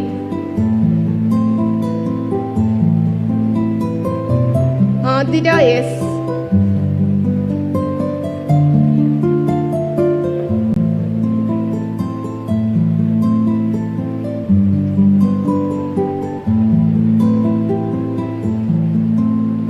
Jasmine J,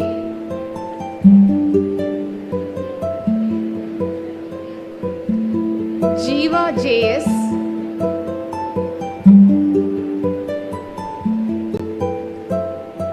Jasna J,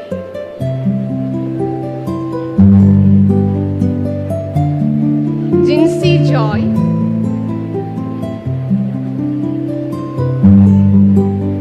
Mrudula S. Madhu,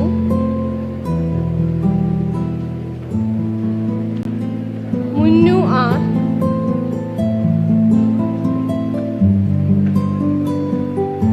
Princey Gilbert,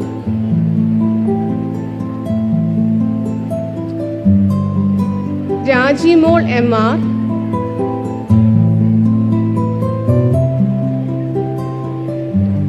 Reshma Sunil,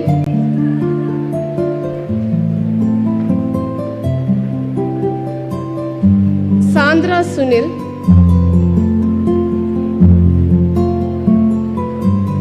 Sarga J,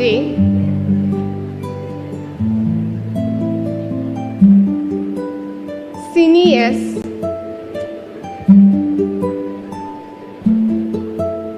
Sneha Molvai,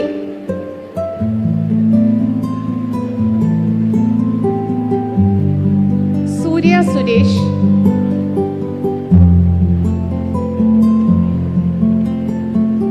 Kristen P,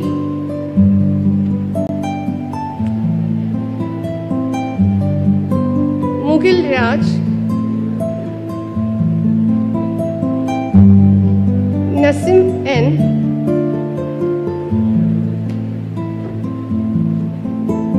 Pranav P, Roshan S,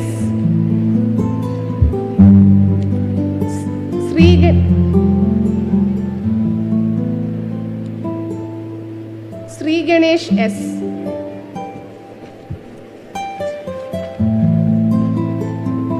Department of Economics, Ebin Shaji,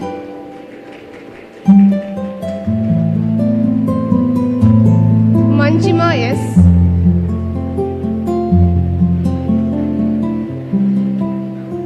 Nirmala Paul,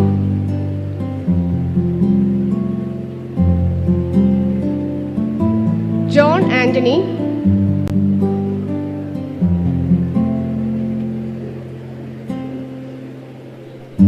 Akhila A,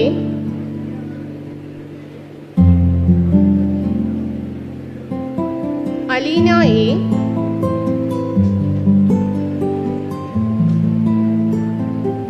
Alina S,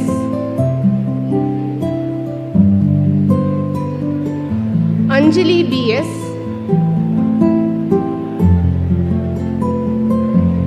Adina A,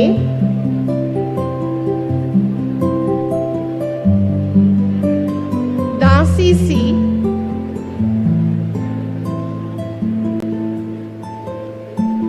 Devi Rajesh,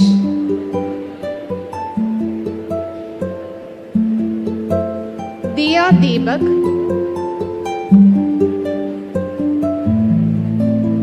Isabella C,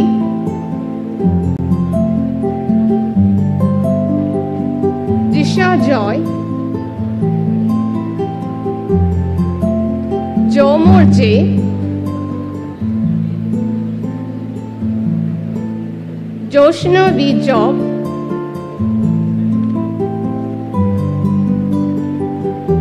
Kavisri S,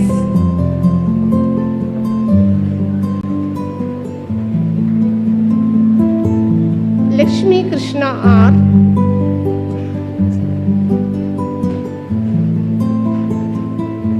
Midhuna Krishna R,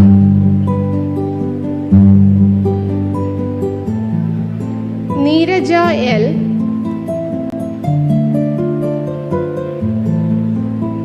Nikhila B,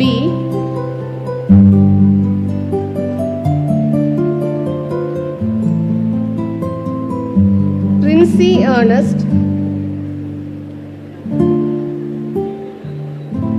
Priya Joseph, Sharanya M,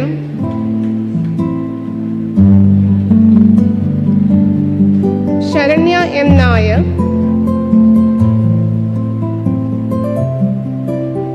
Shalu Sunil,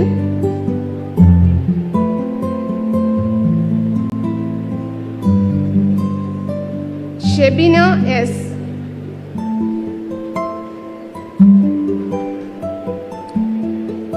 Arif Muhammad,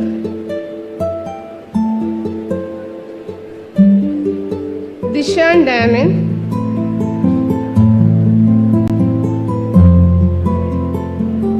Rubesh Krishna HS,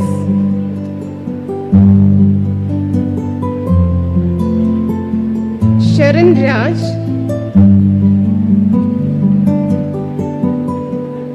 Muhammad Adil,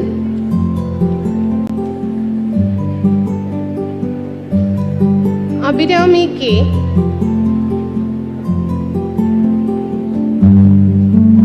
Jayalakshmi S,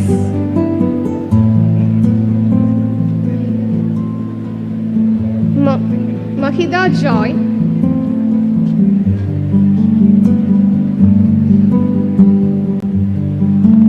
Nafia Nasir,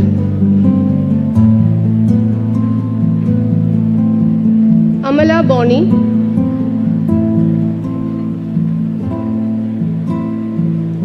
Fatima Shahjahan,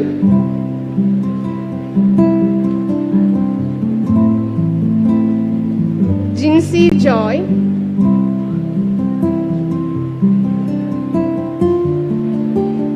Kirtana K,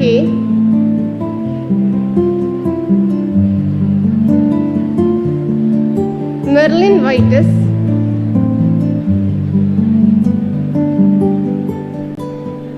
Najia S, Ranjana Ranjan,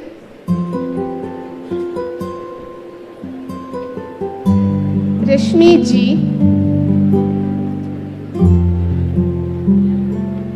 Salina F, Shema J,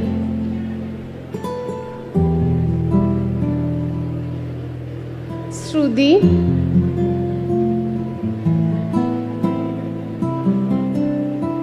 Anush Alex,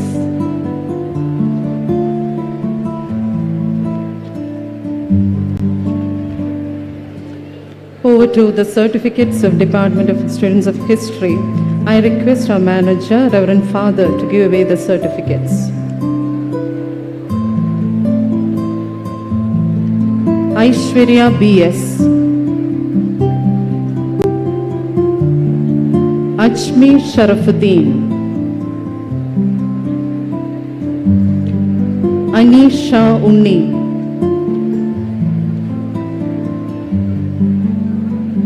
Ashley William,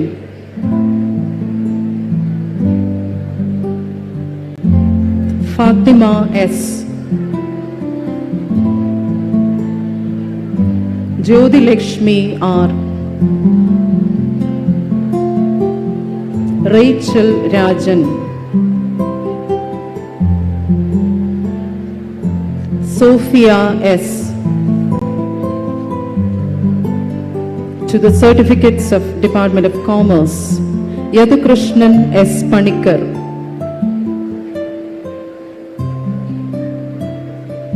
Aishwarya S.,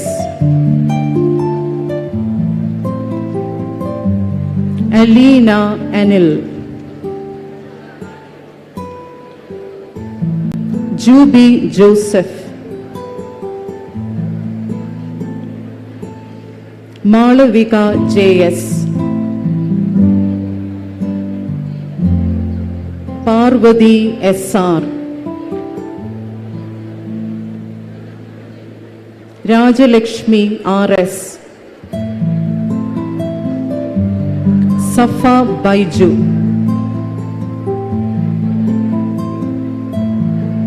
Tessie Douglas,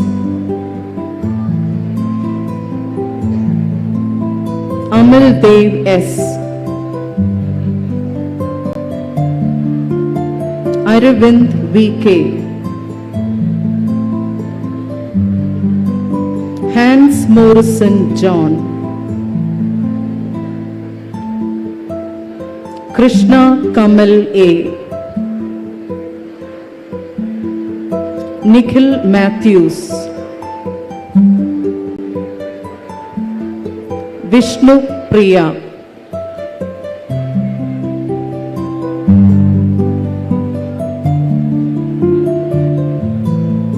Akhila A.,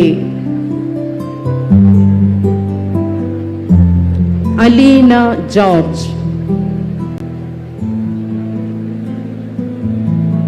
Arina Anil,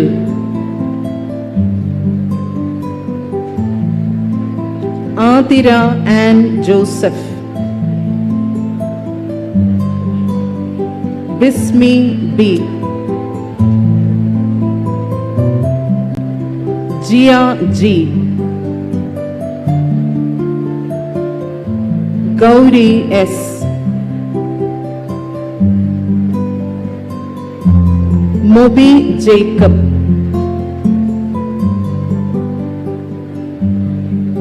Nancy Sajeev, Princey George, Sanjana M.,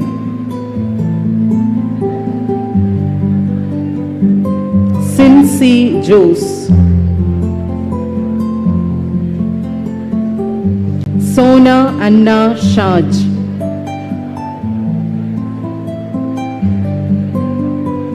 Sona Elizabeth,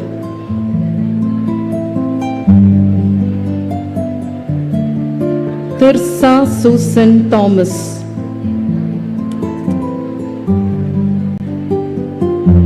Abin Jacob John,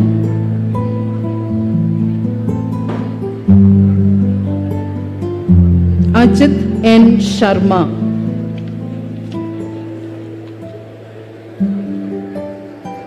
Akash Anthony,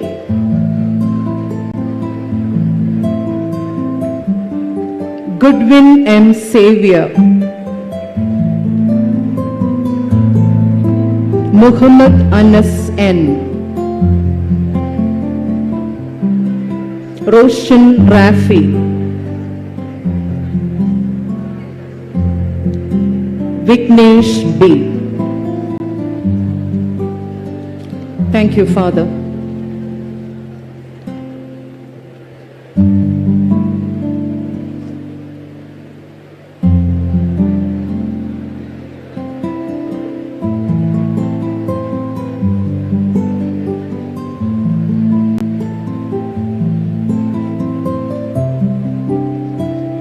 Next, I request Shelley sir to present the certificates to the students of the self-financing stream.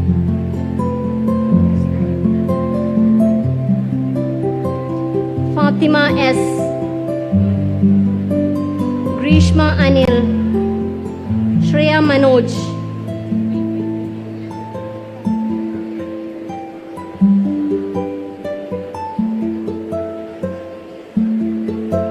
Harinand M.U.,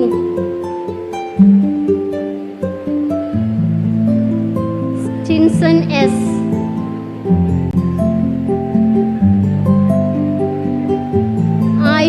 A.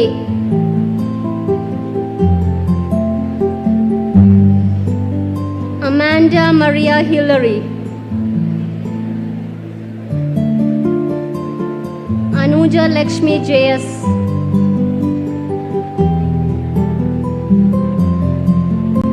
Archadaran.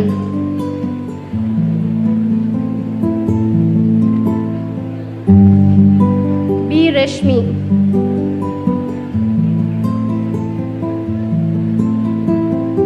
Christina Sabu. Donna Romis.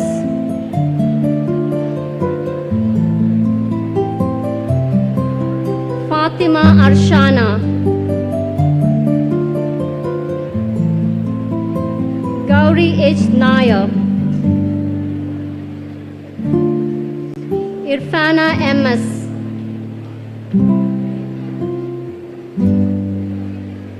Kartika V.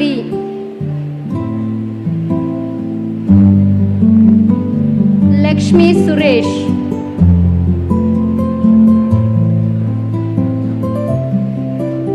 Meenakshi RS.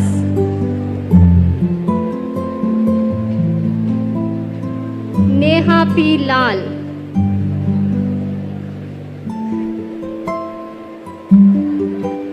R.Y. Chandana.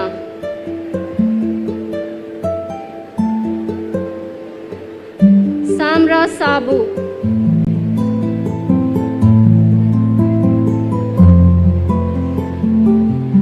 Smriti S.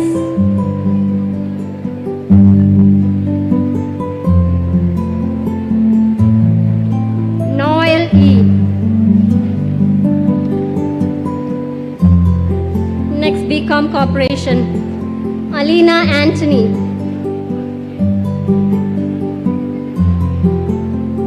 Annette Sampson.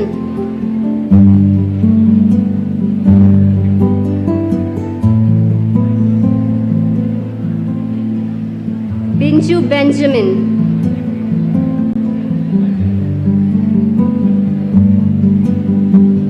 Helen J.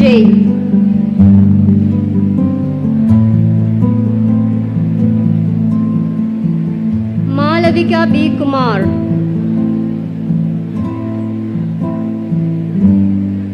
Nimmi Wilfred.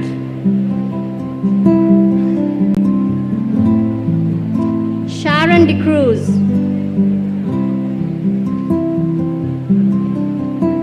Sneha Jose.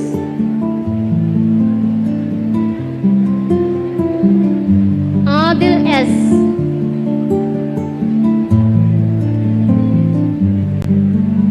Gavin Sumesh.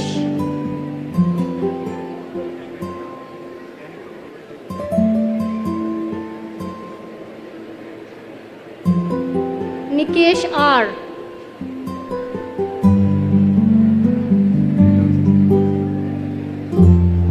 Rohit J.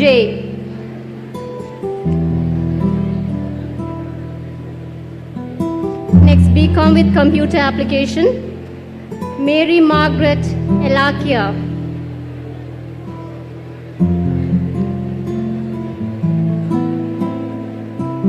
Shona S.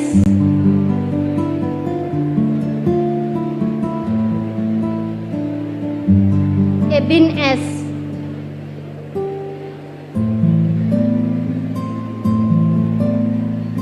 Azim Shah SM.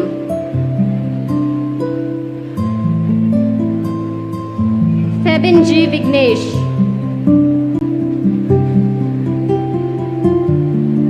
Jeevan Saji George.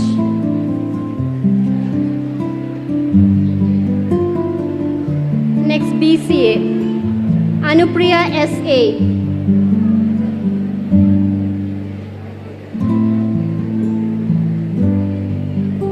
Nahila Nazar.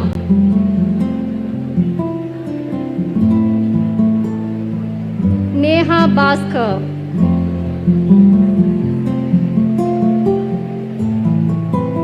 Reshma S.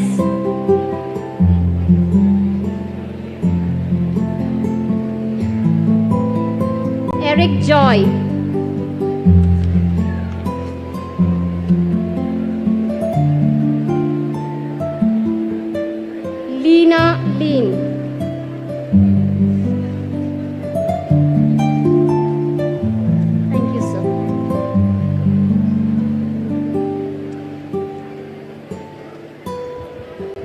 Certificates of PG students, Department of Mathematics, Akhila W.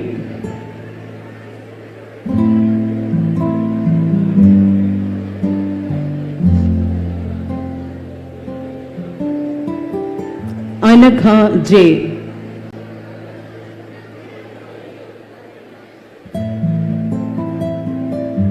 Anjali K. Nambudiri.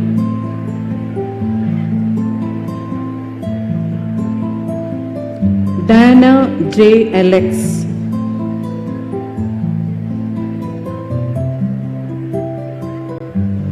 Dina Dennis.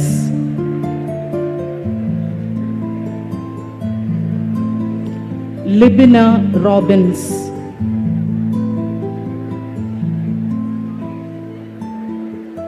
Shalumol B.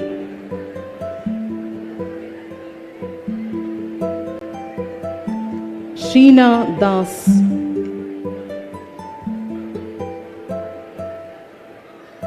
CGSS. Simi Felix.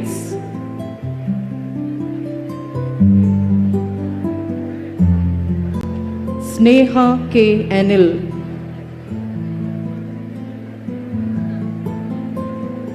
Sneha S.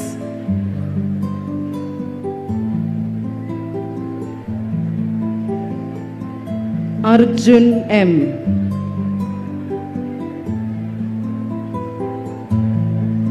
John Sebastian.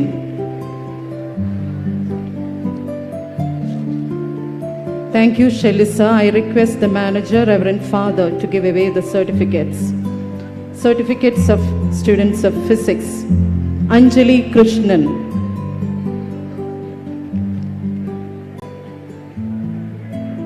Arya Devi R.S.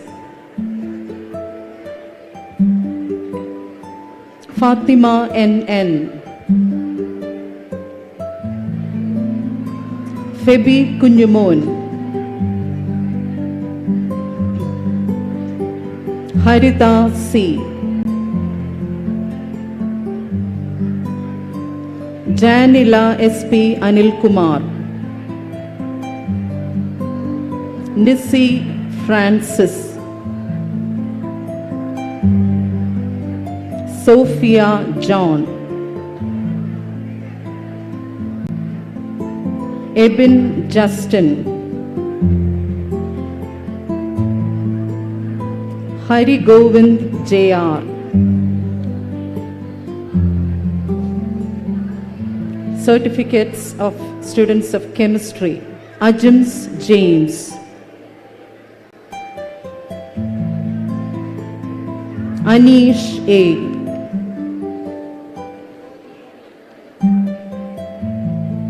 Next, Department of Botany, Adonia Lenin.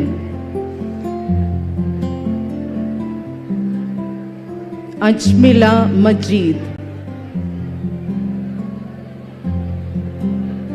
Ardra S.B.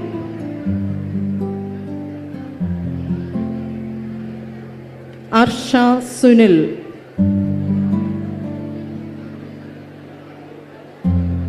Devika S.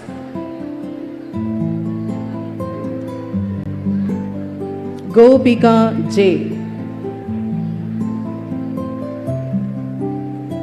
Maria Teresa Joyce. Rakhi Rajendran.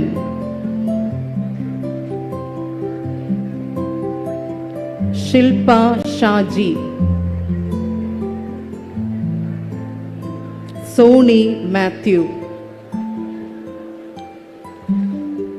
Next, Department of Zoology, Abhirami A.S.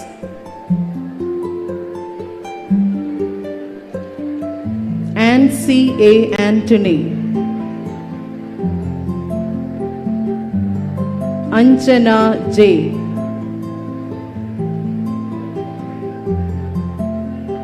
Archana S.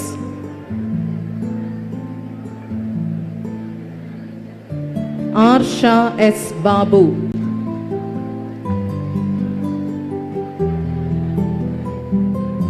Ashley Augustine, Fatima Nawaz, Harita P,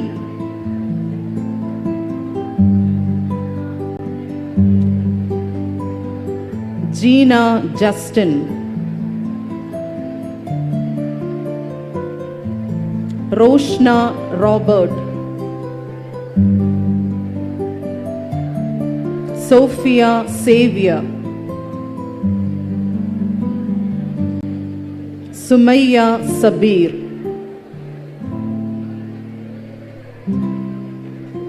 Suvida VS,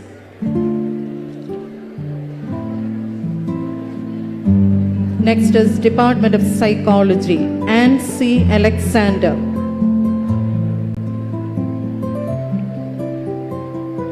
Ashmin I, Hashida M. Shukur, Jocelyn Joseph,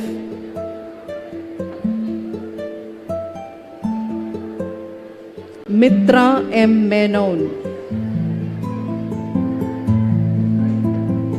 Remya J,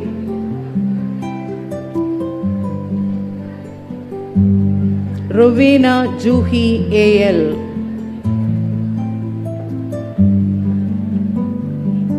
Sharima Jayaprakash,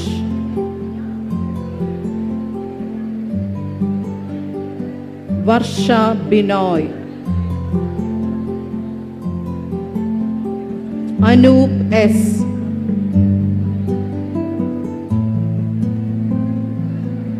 Saiju S, Sibin Sebastian Y. Thank you, Father.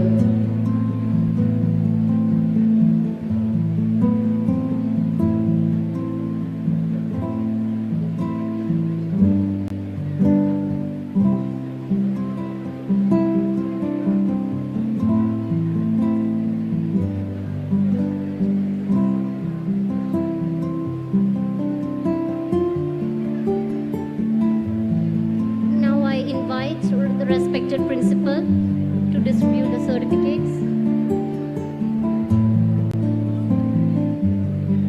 MA English Language and Literature, Alice CS.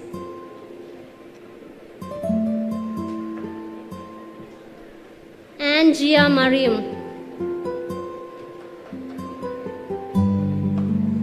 Delna J.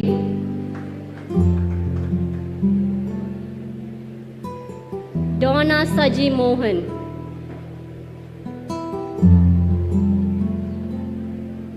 Janet Johnson.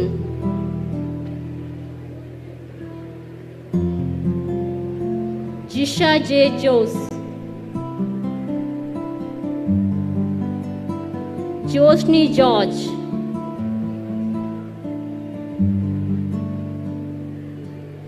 Linda Y.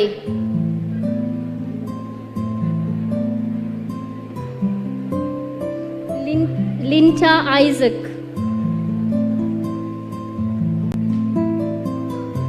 Megha PM.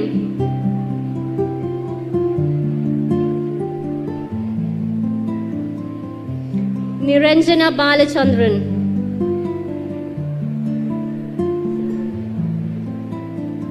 Swati S. Tini Titus.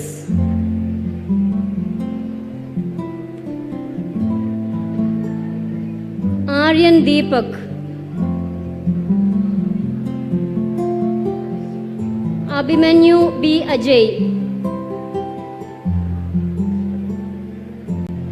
Alan David.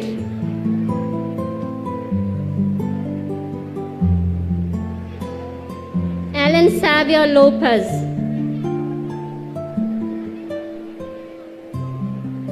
Matthew Jose.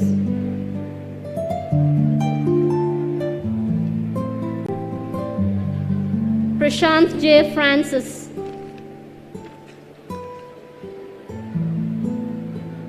MA Malayalam, Adira AS.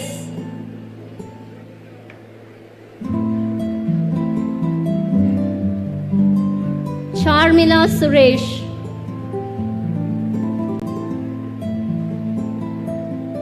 Irfana Ibrahim.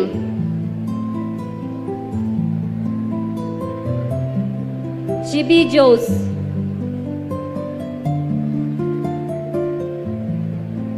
Krishnapriya S.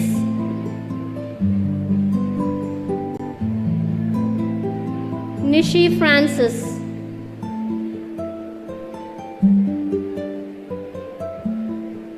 Preeti F.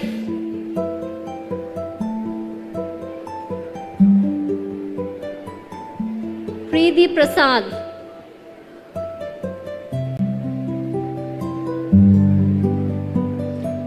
Priya F.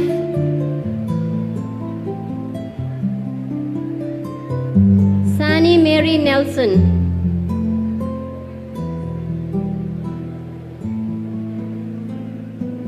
Vidya K. Kumar.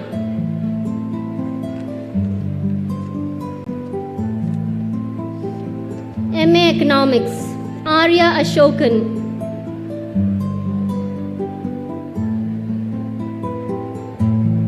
Jisha J.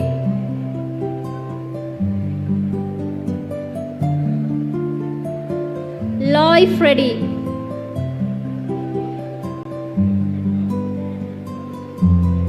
Reshma Das.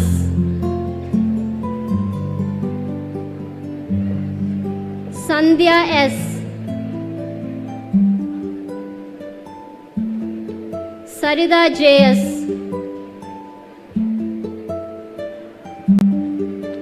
Shalini S.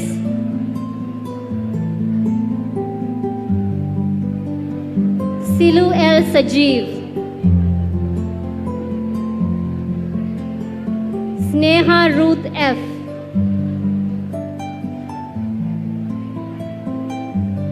Saumya B.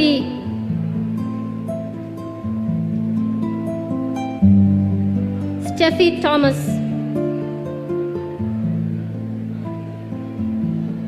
Tina Thomas.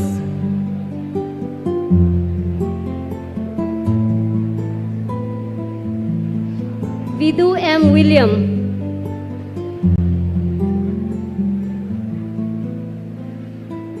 Alan Davis T.A.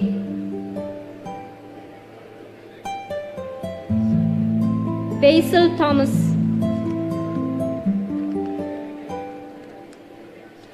MCom Finance. Abhi Mary F.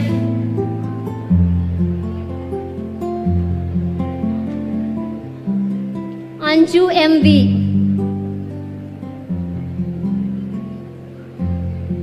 Anjali S.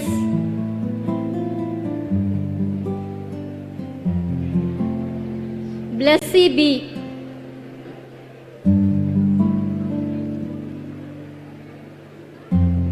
Chinnu S.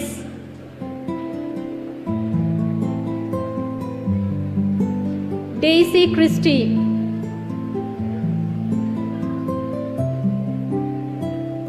Lakshmi S.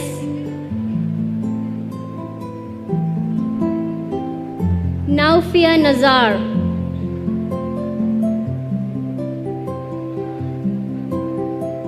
PM Arya Devi.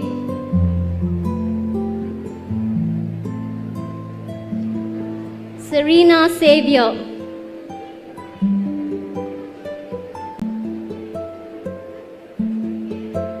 Akhil Tangachan.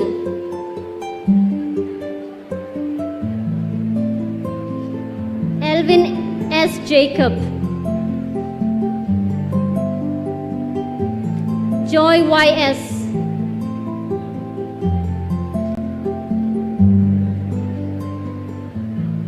We have now come to the close of the certificate distribution phase.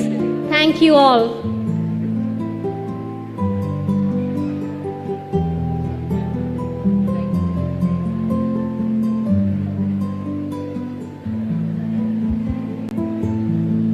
The credit of Amogha 2023 success goes to a convener, Dr. A.R. Titus, whose relentless efforts and unflagging enthusiasm helped this long-cherished dream of Fatima come true. His meticulous work pattern and eye for detail helped our team put up this grand ceremony before you all. As we move on to the finale of today's ceremony, I invite Titus sir to formally propose the vote of thanks.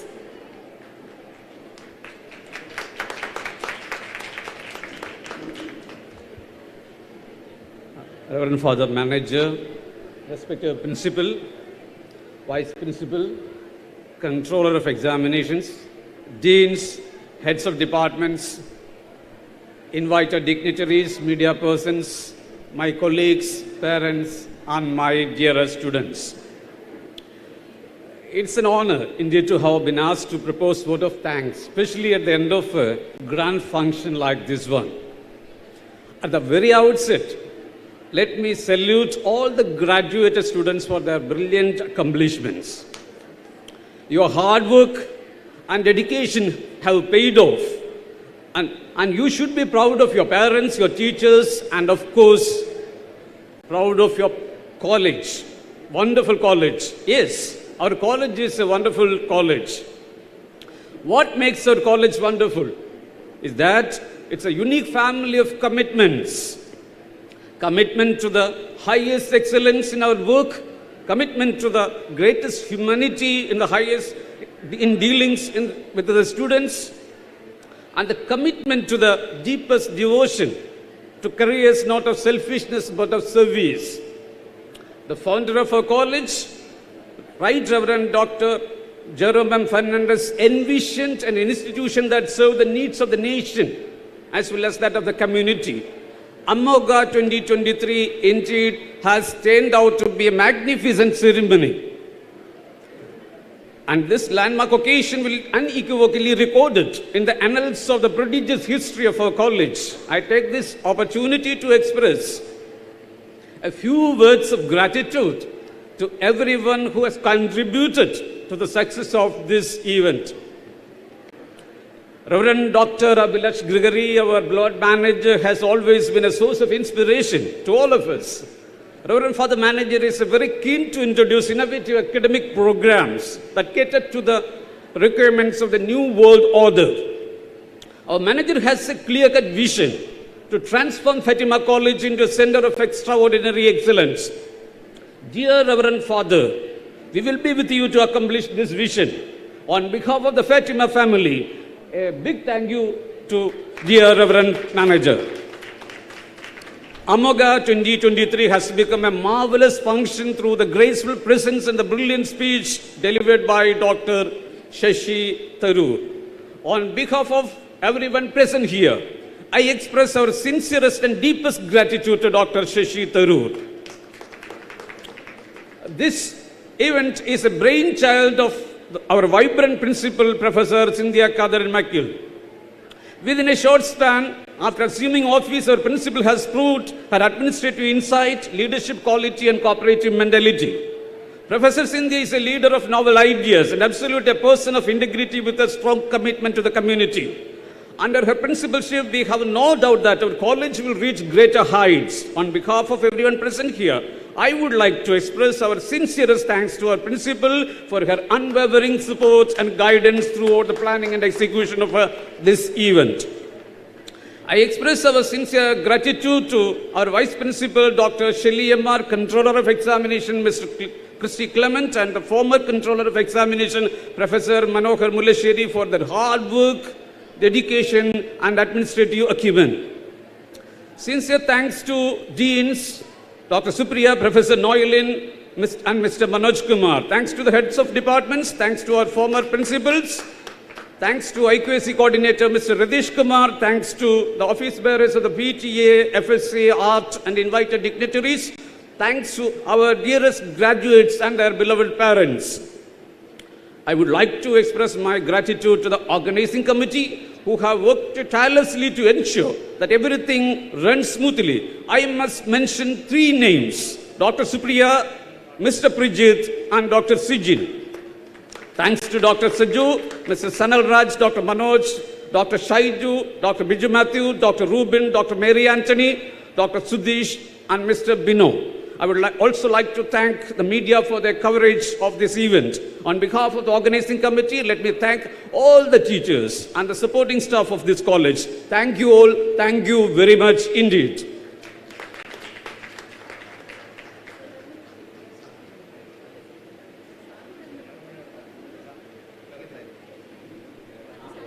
We have come to the end of Fatima graduation ceremony. I request you to rise for the national anthem.